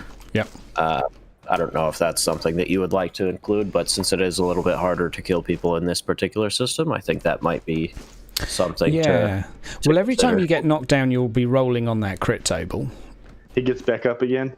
You're never going to keep him down. So if you get shot and you get taken to 0 wounds, you'll be prone and rolling on the crit table if that satisfies your sort of wishes in that respect, and then we can say, like, you know, we can make the effects linger a little bit more. Is that kind of enough? Yeah. That's kind of what I was getting at. Is that, you know, maybe some more like permanent type injuries if you get knocked down to 0. And part of the reason why I'm asking is because, you know, I have that faulty bionic heart where if, you know, like I roll, I can't remember exactly how we decided to do it, but if I roll a high number or something on it and fail that roll, then my character just like passes out. So that's kind of one of the things that spawned that thinking in my mind. In that sense, it may be worth us going through the crit table to make it a little bit more 40k. Because let's say, for example, one of the injuries we could swap with the shot goes straight through the person's heart. They can be stabilized with an X amount test, but they will need a bionic heart within the next, 3 hours. Or there's going to be, permanent damage and a death save or something. So it might be worth us going through the crit table together. So if you do get shot, there's a little bit more of, let's say, like an appropriate risk for what's going on in the setting. So it's not, stub toes and black eyes all over the place. And we could go for a melee crit table and potentially a ranged crit table, because it's quite hard to get a black eye from a bullet, I would imagine, unless you get shot in the helmet or something like that, perhaps, or the visor. But okay, that let's go back to the cover for a sec. One of the ways Dark Heresy coped with it is you would basically be covered, you would get extra armor on all of your areas except for your firing arm and your head. So if you got shot in those two, no change, but if the bullet hit any of the other locations, then basically you would have like +6 armor or something pretty ridiculous. That's one way of doing it. And obviously you would only have those areas exposed if you're shooting. If you're hiding behind cover, you can't be shot. But obviously you can't then shoot as well.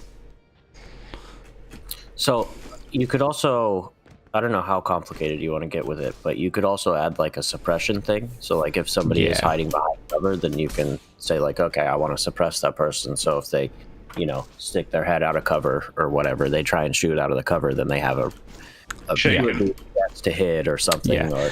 Or, I will likely do what I was thinking with suppression is having it a little bit like the full auto rule.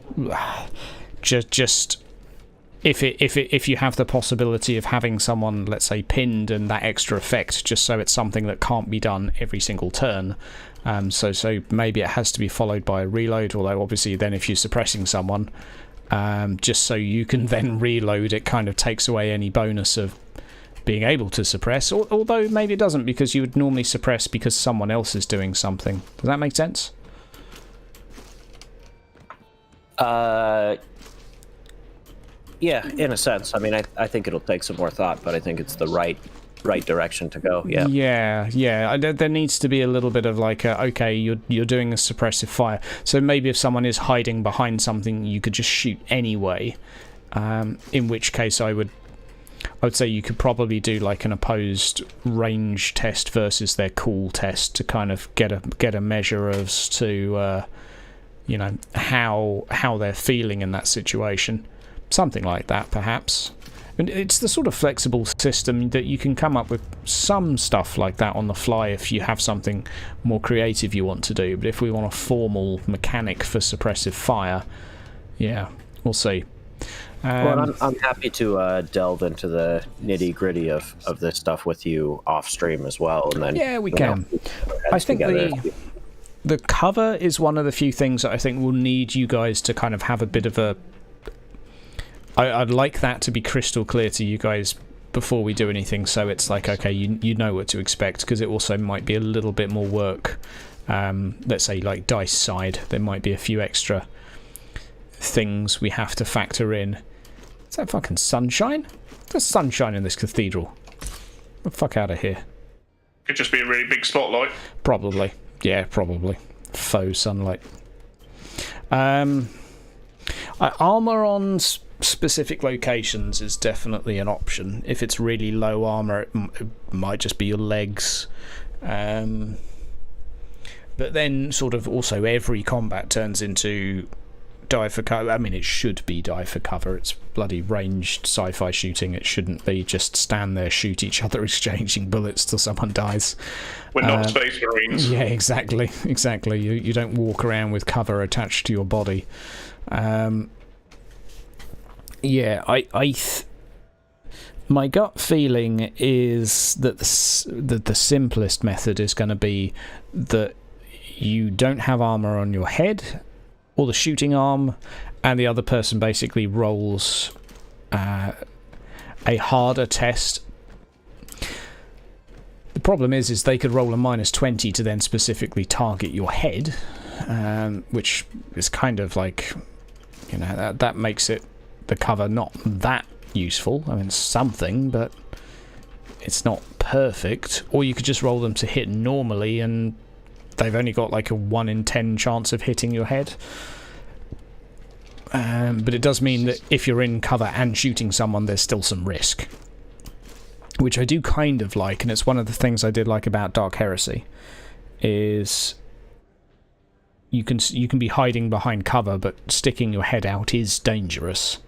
So in that sense, I think it does represent combat a little bit better, to not have any just general reductions. So someone will just be shooting your vicinity, no penalties, but obviously a much lower chance of hitting, probably like a 1/3. Basically, if only your head and your arm are showing, they've only got a 20% chance of hitting one of those two. So that brings up another question for me. Yep. Questions are good.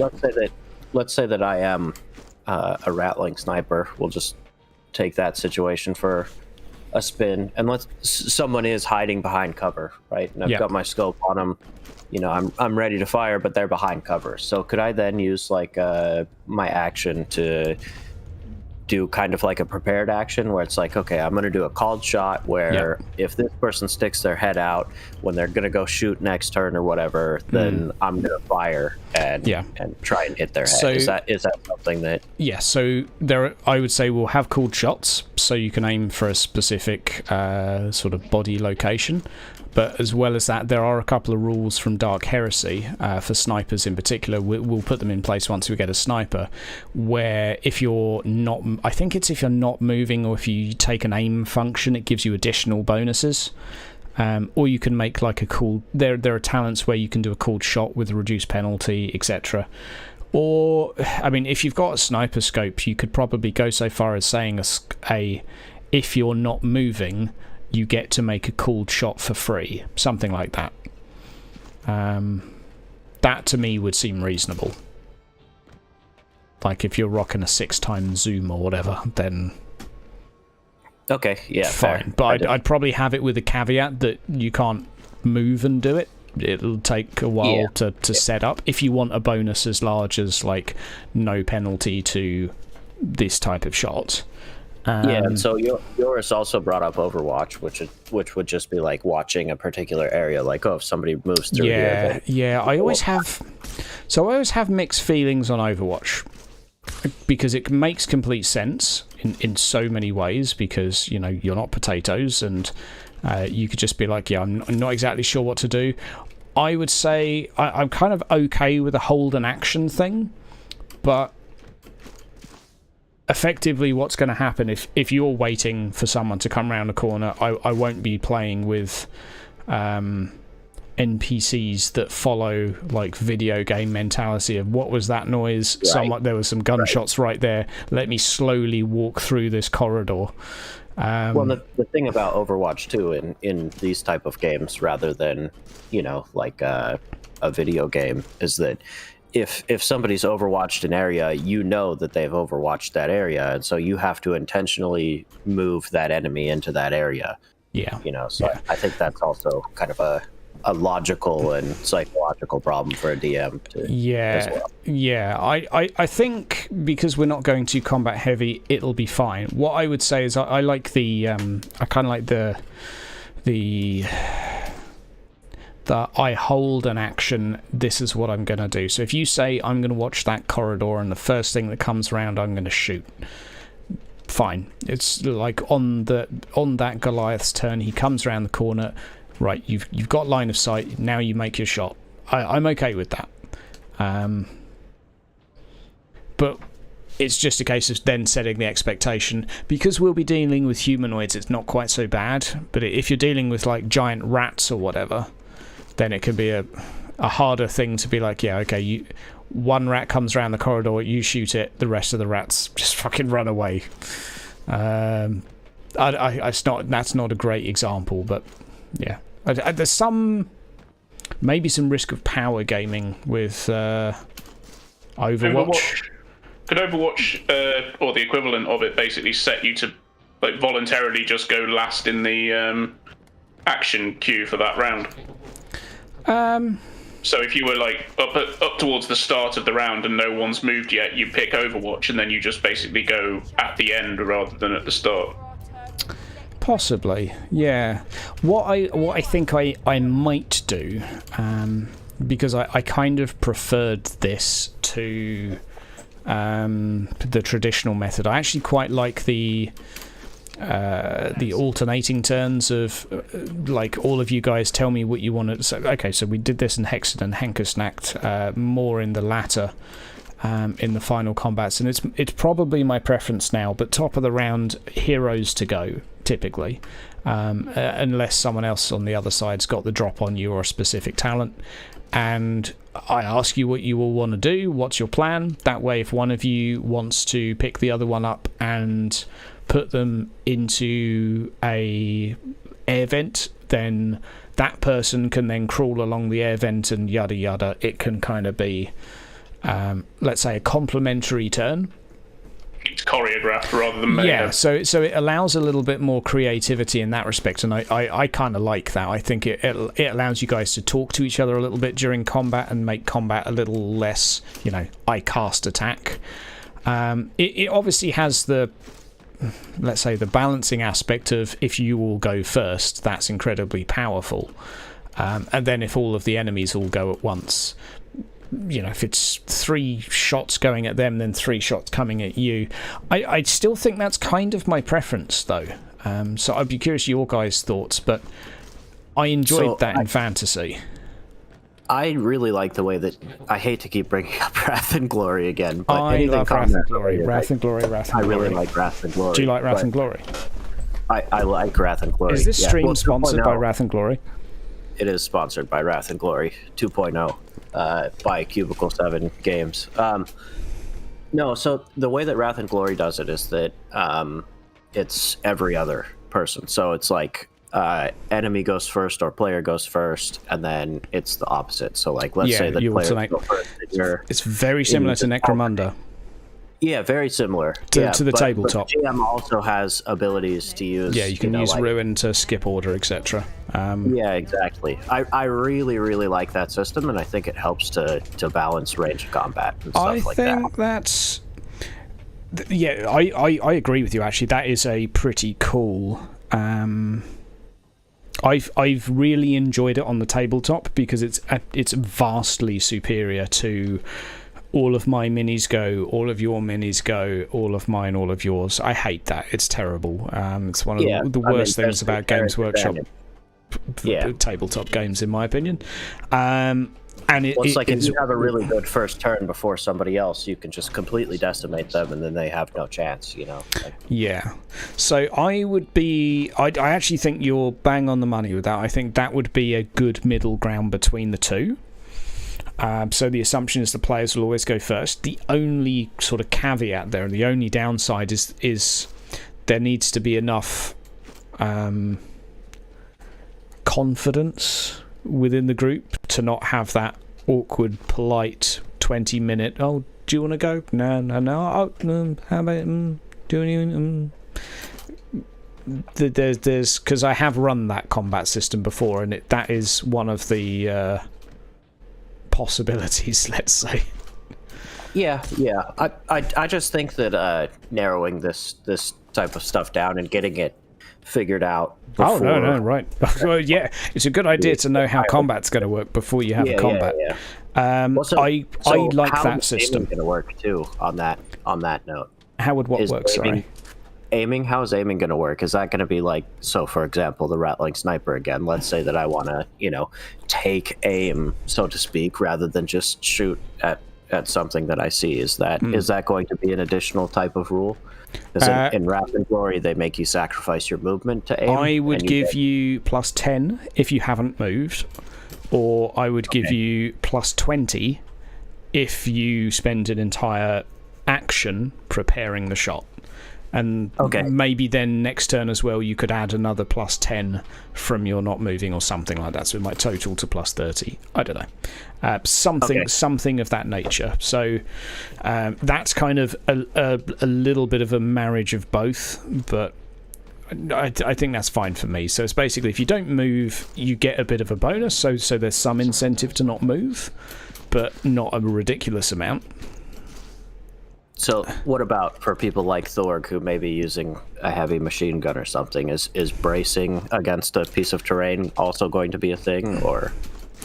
I would say for stuff like this, as we create the weapons, we'll create those rules specific to the weapons, let's say. Yeah. Because there's so many specific rules for specific weapons that we could go into.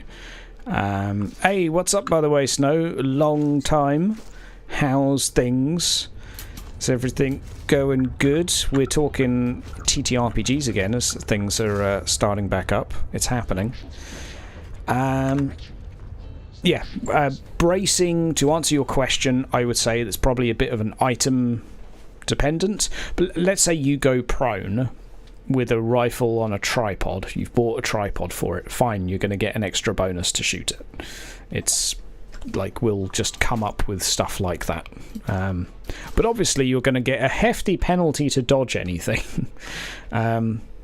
Someone might have a penalty to shoot at you as well, long range, but you're basically not dodging it. So yeah, that would be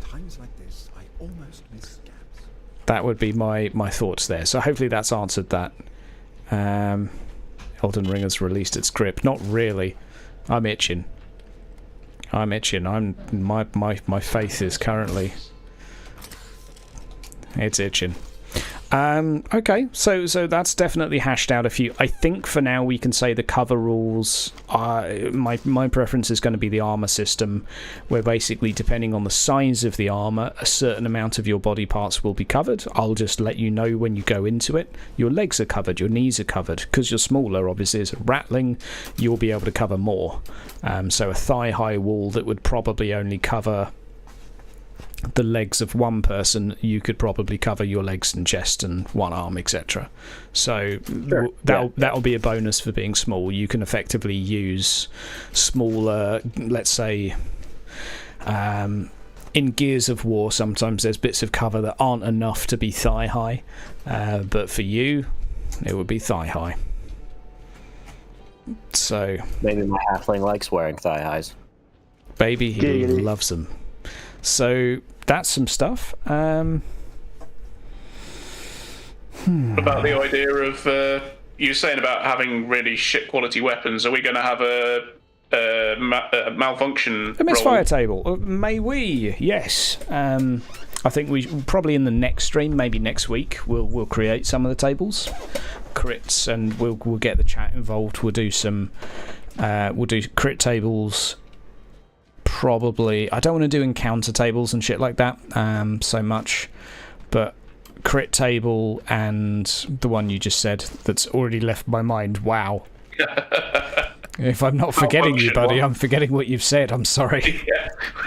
Same effect. COVID brain. You forgot what? Who said what? The second time I didn't actually hear what you said. So what was the thing you said?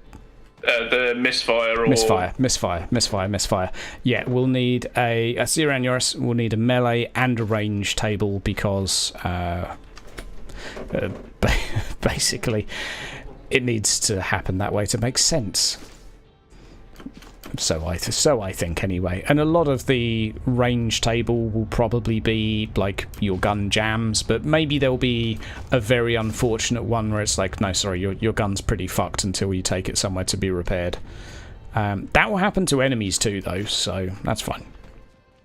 Yeah, there's plenty I can think of that would make sense in that regard. That would basically make the gun temporarily useless. Yeah, exactly. That's kind of what I'm thinking is...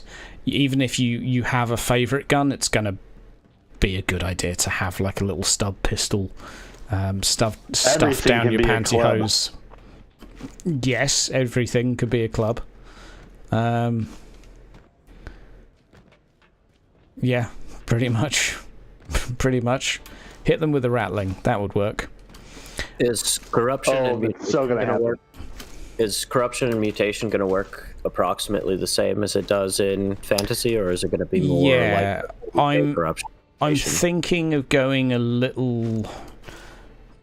I'm not saying if there is or isn't chaos, but in a Necromunda setting, I think there's slightly less of a place for corruption, mutation, with some exceptions, if that makes sense. I was just wondering... like if we go up against a psyker, even if they're not chaos oriented, there's still a level of corruption. Sure. Yeah, like that would definitely fall into the exception thing, or maybe if there was, I don't know, like a chem leak or something, and you breathed it in, it might have maybe the effect of corruption on you.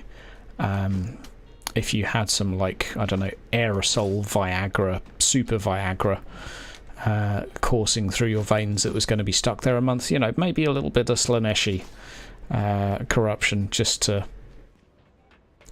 go with that boner. But yeah, so similar. I don't think I'll separate corruption and insanity. It will just be a case of when it comes time to roll, we'll figure out what makes sense. If anyone gets close, what I kind of prefer to do now is to actually have the player make a few rolls on the corruption as to what a possible might be, and to pick the one that seems the most appropriate. Not at the point that they get it, but slightly before, so there can be a few like precursors to it and hints of it maybe happening and starting to fight it off, and if there's a desire to roleplay it at least. Rather than, one session you're fine, next session you've got 5 eyes in your butthole. Just so there's, like, instead there's an itch. It's not going away. So that's the thing. Well, talking of RPing potentially shit situations, yep. Social interactions, are they going to be purely RP'd? Are they going to be rolled? Are they going to be mixed? I would like to keep the pace a bit on the slower side. So I think the outcome will be more RP. Will be more RP, but what I'll try to do is, if you make a convincing point, you make the roll but gain a bonus depending on the point. So, like, let's say I wouldn't say the better the role play, but the more No, I would say the better the roleplay, but I'm not just talking in terms of like accent and immersions. I'm talking like, okay, you came up with something really like in character and a zinger of an idea to get something done. You know, like by all means have a bonus. I think that's my preference of a way to do it, rather than, hey, I'd like to go up to this person and try and charm them into becoming my friend. Yeah. And, oh, okay, you pass your charm test, yeah, then now you're friend. It's kind of like, okay. That's very robotic. It's fine, but yeah, we're not playing Elden Ring. We're not going to skip all the dialogue. We'll have the terrible just to get the fucking ring. We must get a maiden.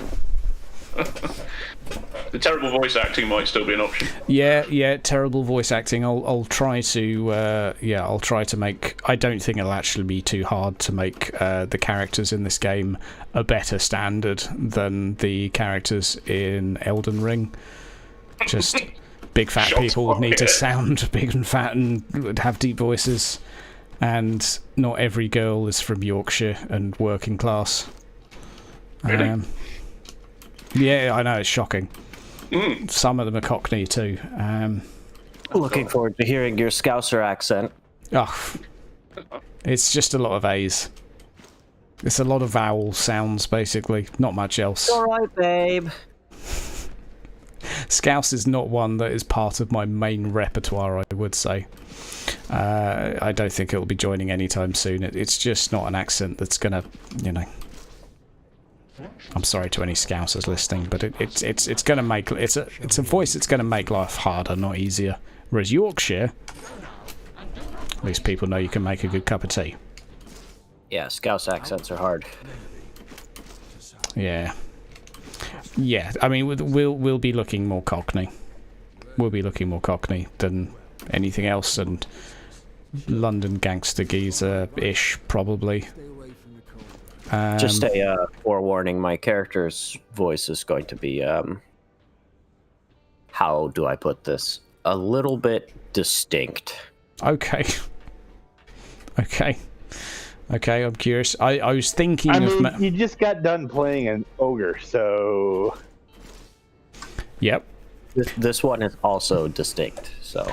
I was thinking of making the Rattlings sound like the gnomes from fantasy, but... Oh, how do those sound again? They sound like this. This is a scared one, and this is an angry one. Yeah, it's kind of similar. This is a really curious one. Hi, I'm from Chicago. No, it's actually New York. Something like that. Mine's a little more guttural and homeless than that, but yeah. Okay, I'm from the streets. Yeah, pretty close. Okay. That's fine. It's basically, something like that. Something like that, at least. The Scots will be from Yorkshire. I was actually thinking I might make them Scottish because, and more of a biker theme because, well, I just think that to me is more squat. The biker theme is, yeah, definitely more of a Scottish thing. So. You're thinking you're Scottish dwarfs, aren't you? I'm thinking Scottish dwarfs in 40k, Yorkshire dwarfs in fantasy. I think I'm calling it here. There is a difference, I think. Chicago's Necromunda. Exactly. Peaky Blinders on the streets. That's London. Never mind. Doesn't matter. Magic. Oh, look, he's doing magic. California's Necromunda. Yeah, fair enough. Cali is a little bit of that Necromunda vibe. Yeah, fair enough. Yeah, so that was my thoughts for them. I could just do generic voices for everything else. Just, yeah. I'm expecting some comments on the first episode, like 2 out of 10, much better voice acting than Elden Ring. If I get one of those comments, it'll make my day. If I get 5, then, I don't know. Some sort of subscriber bonus.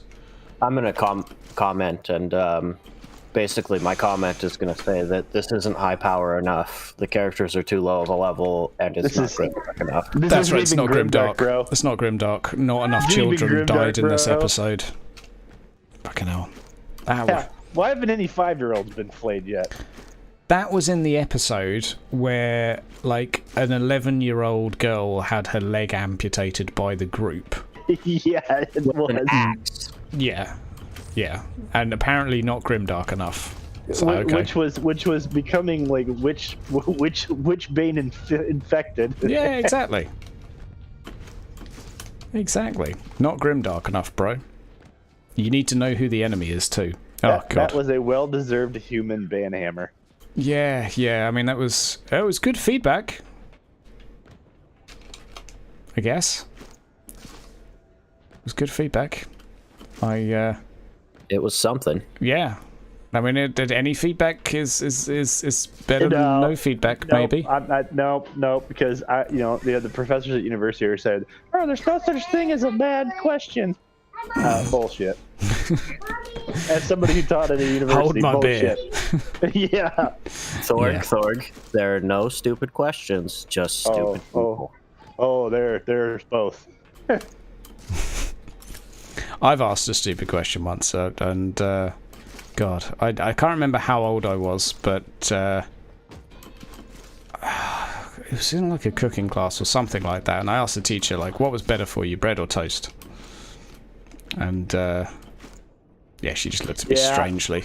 I would too. Just not call you out in front of everybody. Yeah, no, that's fair. I mean, in my defense, I was like, but one's dehydrated. Surely that makes a difference. Maybe it like digests super quick or something. And she was just like, no. You're just gonna have a drink with it. I think Thorg might agree with me that there is something from a chemistry standpoint between cooking foods and not cooking foods. So I think your nutrition would actually probably be lower absorbed or higher absorbed when you cook the toast rather than. Well, I guess bread's already. No, it's already cooked once. But if you're breaking apart a lot of the molecular bonds, you're actually taking apart what is healthy for you. See, Hydra, it was a smarter question than she you. wasn't on my level. Which is why I like raw beef. I was advanced for my age. Advanced, not enhanced. Okay, back to Necromunda. I was a thing. Okay. I think we've hashed out a lot of the rules. I'm not going to go too heavy on the ammo thing. What I might do is limit the amount of full auto someone can do. So, like, if you're a regular person, you can carry strength bonus or toughness bonus. Probably toughness. Toughness bonus amounts of... I'm good with toughness bonus. Ammo. Great. I rolled one ammo. I rolled a double 10 on toughness. So it'd be one spare clip, basically. Everything else I rolled was subpar. So, actually, I do have a final question about ammo. Yep. Are there going to be different ammo types that we can use for our weapons, basically? So, like, incendiary rounds, high explosive, those type of things. I'm not going to make them until you do. Okay, great. Because shit's a lot of work. So, if one session you do that, it's like, fine, you've made them, let's figure out what the rules are. So one thing I am going to do with this system is make the rules for the things we're using and not make a crazy amount of rules for stuff that, may or may not be in the game, if that makes sense. So I will make the weapons literally as they go into your inventory.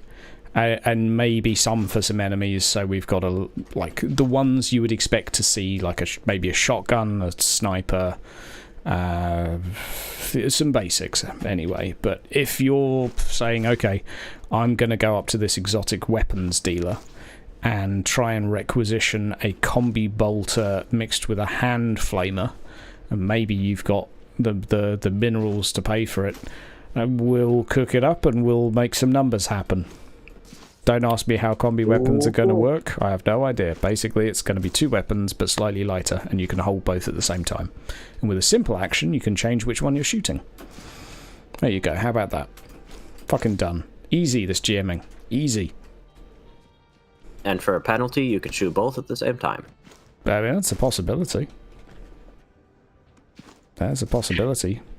A war pick. Well, how could a war pick be awful? You could pick your teeth. You could warp sick. Oh, warp sick. Oh, okay. In my defense, that font is really small on my screen right now. I'm sorry. I'm currently sat back, chilling as my brain is melting. Well, at least you didn't say COVID brain again. I do seriously How still long have. Are you gonna milk that? Mate, it's called long COVID for a reason. Years, by the sound of it. I used to get words mixed up a lot. I genuinely do a lot more now. I make some really weird verbal blunders. It's also like not socializing for 2 years doesn't really help. Although I spoke to people on the phone every day, so I verbally I was getting practice. But yeah, no, there's definitely some lingering there. But yeah, obviously some people far worse than myself. But hashtag survivor. Hashtag super spreader.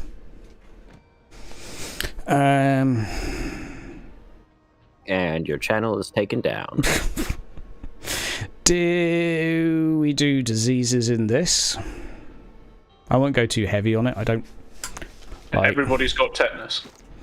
Yeah, it's like, okay, if you get bitten by a croot hound or something. We've been living in this soup forever, so the everyday environment shouldn't bother us too much unless we fall into something really bad. Yeah, exactly. I like, if you fall in the shit river, it's like, fine, make a test.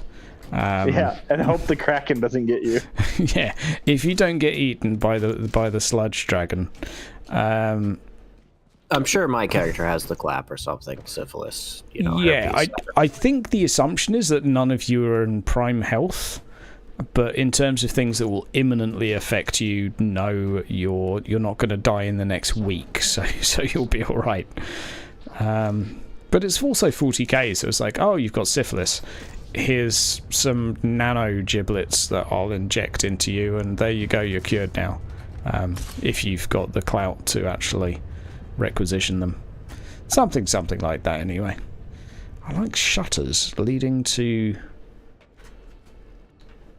these windows. They're tasty. I just got a great idea for my other bionic/augmetic that I have. I'm not going to share it, but I don't know, so I don't know why I said anything, but... Okay, well, that sounds like a great idea. Don't worry, you guys will know. Sounds like one of my YouTube videos. I've got this thing coming up, guys. You make YouTube videos? Nah, I just can help it. He only makes them about Elden Ring at this point in time. I am Elden Ring. There was 3 of those. I am the frenzied frame lord. All the frenzied frames. We're going to have environmental hazards as well, like radiation pockets.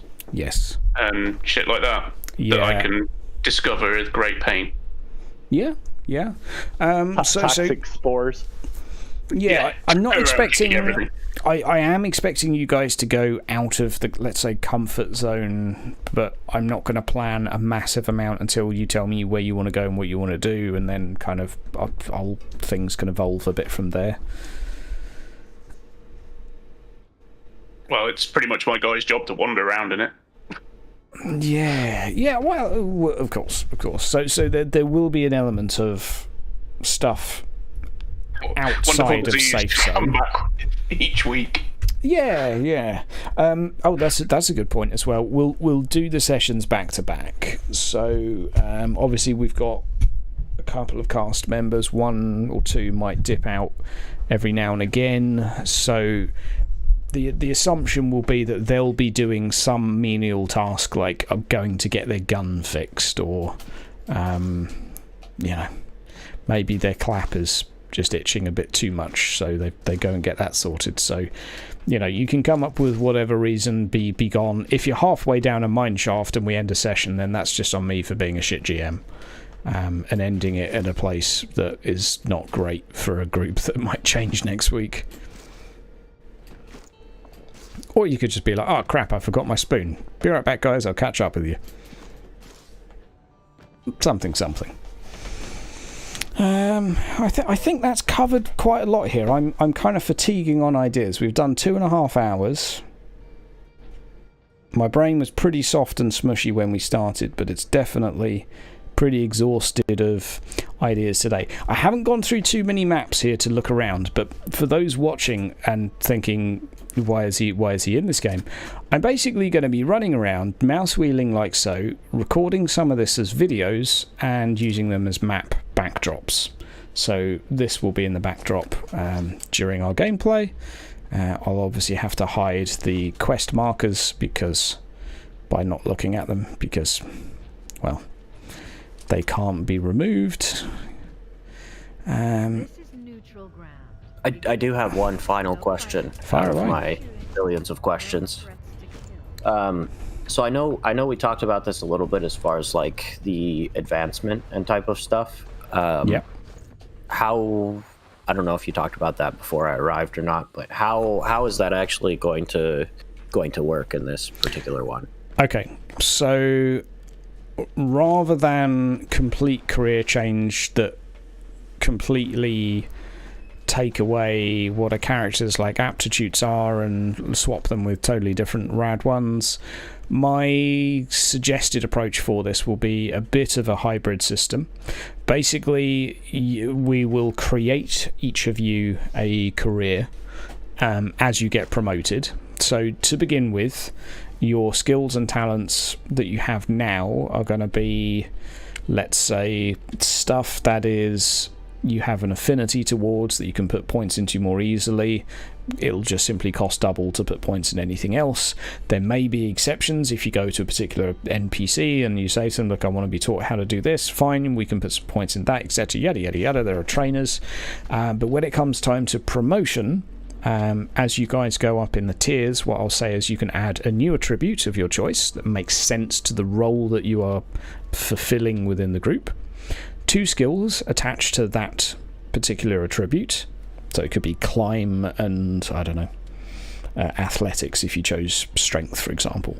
A new weapon tier, a new law or language tier, and 1 other skill of your choice. And then together we'll come up with 4 talents for that level that you think might be appropriate.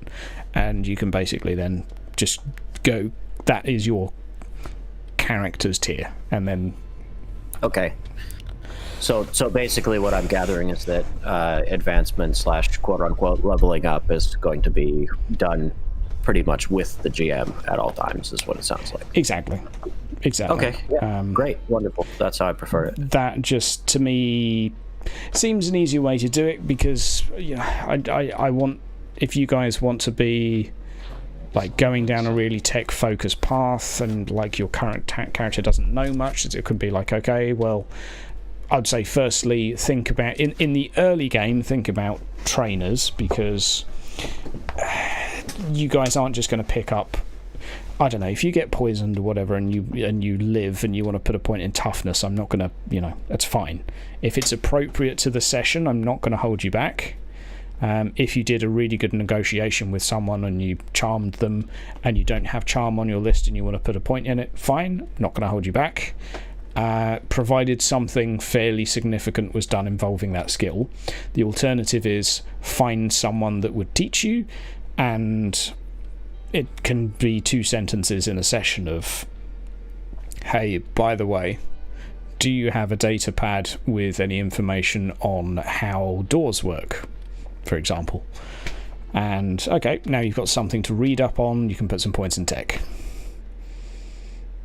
Okay, sounds good. So just a heads up, I've logged into the game just to look at my character real quick to kind of get some ideas. No problem. But yeah, the plan would be to, as the tiers increase, so you might, as an example, if you don't have ballistic skill already, that might be the next one you want to go for if you want to go down the sniper, and then you might say, okay, I've already got agility and stealth as attached to that, so I'll put a point in stealth. I'll add that to my next career level. So you can basically create a play style. You can move toward a play style you like the idea of, but provided you guys are okay with this, what I think is still fairly useful is keeping some tabs on the attributes that you can easily put points into. So basically you can't just suddenly decide you're going to go from a halfling sniper or a rattling sniper to a interrogator. I mean, if you're desperate to, sure, we can figure that out, but it won't be the expected path, let's say. Make sense? Sound all right? Yep. Yeah, sounds good. If it ends up feeling a bit too limiting and a character feels a little too like pigeonholed, I don't think that would be the case, because like it's like if you're playing D&D and you're a barbarian, you're not going to suddenly not be a barbarian. So I think you guys will be fine knowing that you can add a new attribute probably within the next 6 to 8 sessions. Because by the time you're like level 4, you're going to have over half the attributes you can put points into. So, So originally you had said this was going to be somewhere around like 6 sessions. Is that still the plan as well, or is this? I guess it's kind of like a see how it goes. Yeah, exactly. I mean, if everyone hates it, including me, then fair enough. Obviously, that's not going to happen. Everyone's going to think it's great. I'll be the next PewDiePie. Matt Mercer's going to call, and we'll talk. I'll probably turn him down, so I'm quite busy. But yeah. And I'm not a big fan of his nail polish thing. I think it's kind of weird. It's not for me, at least. I was always put off a bit by the sort of the emo goth thing. So there goes your sponsorship chances. Sorry, it's just kind of don't wear eyeshadow either. Call me old-fashioned, but yeah, I'm just an old-fashioned bigot. Don't mind me. 6 to 8 sessions is the expected to start with. We'll see how that goes, and we'll just adjust from there. Basically, we'll make plans accordingly, and we can swap people in and out. Like if you're like, I'm going to be busy for a couple of months, fine. We'll swap. We'll do a rotation. We'll swap someone out, bring someone else in, and then for the next quote tier or batch, we'll swap them back. It's fine. I'd like some continuity, and I'd like something a bit like Rat Pack, which I can kind of look forward to each week, and have some like continuity there. But yeah, I'll be available every Friday, so yeah, and it will be Fridays. Yeah, and we'll... barring any more emergencies, every other Friday I might be 30-ish minutes late. Yeah. Be fine. Yeah, no, I think that's got us covered. That's lots of questions. We've gone through rules. Does anyone in the chat have any questions? Bear with me a second. I'm just going to take my top off. This isn't for money. I'm just really hot. Yeah, stream it. My graphics card has been pumping out like freaking... My graphics card is basically a hive city right now. It's pumping out toxic sludge into my room and cooking me slowly. Oh god, it probably smells like bacon in here. I am porky. Alright, we'll give chat just a couple of minutes. Takes a little while to catch up. But I think we've covered a fair few of the rules. Yeah, we could probably go through a little bit of a combat example, but this has been mainly sort of spitballing. Spitballing ideas. Squats will count as regular size because they're shorter, but they're going to be slightly more sort of physically built, so they'll be normal sort of man-sized in terms of numbers, at least. They will be shorter than dudes, obviously. I can't think of anything else. Gun availability, we've touched on. Somebody in chat asked for the Discord link. Discord link. Do we have a Discord?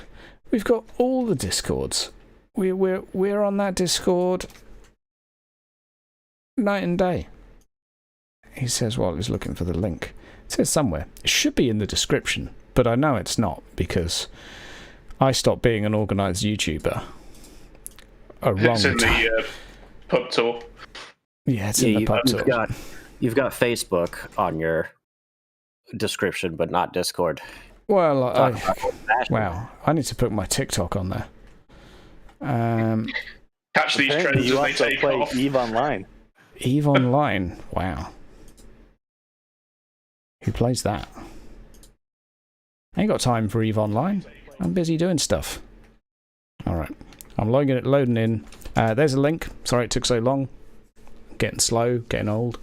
You're not familiar with Necromunda, is it? Gang war story. So it's going to be like a Necromunda setting, but I am planning on bringing this into a Dark Heresy story. It's just that I wanted to start with how these guys got into the Inquisition, rather than, hello everyone, here's your first mission, which is fine. And okay for sort of like that railroady. It's not. It doesn't have to be a railroady thing, but you know what I mean. More prescriptive mission giving. I wanted to start off with something a little bit more open, also so players can kind of muck around with the characters a little bit, kind of figure out if they like stuff, don't like stuff. It gives me a bit of time to get used to the setting as well, with something that's a little bit more flexible. But effectively, we're low down in a hive city that's been shut off for probably a couple hundred years or so. Most of the ruling class long since killed the guilds, probably left mostly before it was shut off, and those that are still here, yes, they're probably hanging around the outskirts in other towns. So I will say that you guys won't be the only, like, quote, town. It's just there'll probably be like 100 settlements like this still going. The guilds will just be in some of the others, so if you needed for whatever reason to go to the Water Guild, you could. But the thing is, with Necromunda, there's so much stuff that you're kind of better off having a campaign of 2 gangs interacting than every gang existing and it being a clusterfuck of stuff. So yeah, an Inquisitor does give the group direction, absolutely, out of the gate, but I'm specifically holding back on that a little bit, even though it is helpful. But that's why I will start off with a task, a situation, a dilemma, something, or maybe all 3 of those, which the group can kind of get started with, get sunk into, and then I can kind of figure out what the story is from there. I'm not necessarily planning any major big bad. I've probably got about 4 ideas of what it could be, but my plan in this is to specifically not make too much content until I know where the players want to go, and then create stuff depending on where they're going, rather than create a load of stuff and then push them towards it, which is completely doable and fine without it feeling too forced as well. But this is just the approach I'm going to take this time, and yeah, we'll see if it works. So, dudes, I think that's everything I have to say. If you've got any specific questions, by all means, leave them down in the comments. Next week will probably be a little bit more formal. We'll go through the tables. We'll do crit tables. We'll do fumble tables. Likely just clarify a couple of the rules just to make sure the players all kind of know what to expect. Create the items for the players, the stats, the rules, the armors. I just want to do a little bit of tinkering first with the actual thingy, this system, to see if I can rename magic to sort of Psyker and a few other bits on the character sheet. Change a couple of the backgrounds so we don't have... To be fair, the brick wall on the right-hand side is actually not too bad. I'd just like to replace it with perhaps that sort of monastery vibe. Things by the time 10 people have spoken, you're not going to see it anyway, so it doesn't matter. All right, thank you very much for hanging out, guys. It's nice to have you here. Remember to like, subscribe, keep it sassy, and see you next Friday at the same time. See ya, you grots. Bye.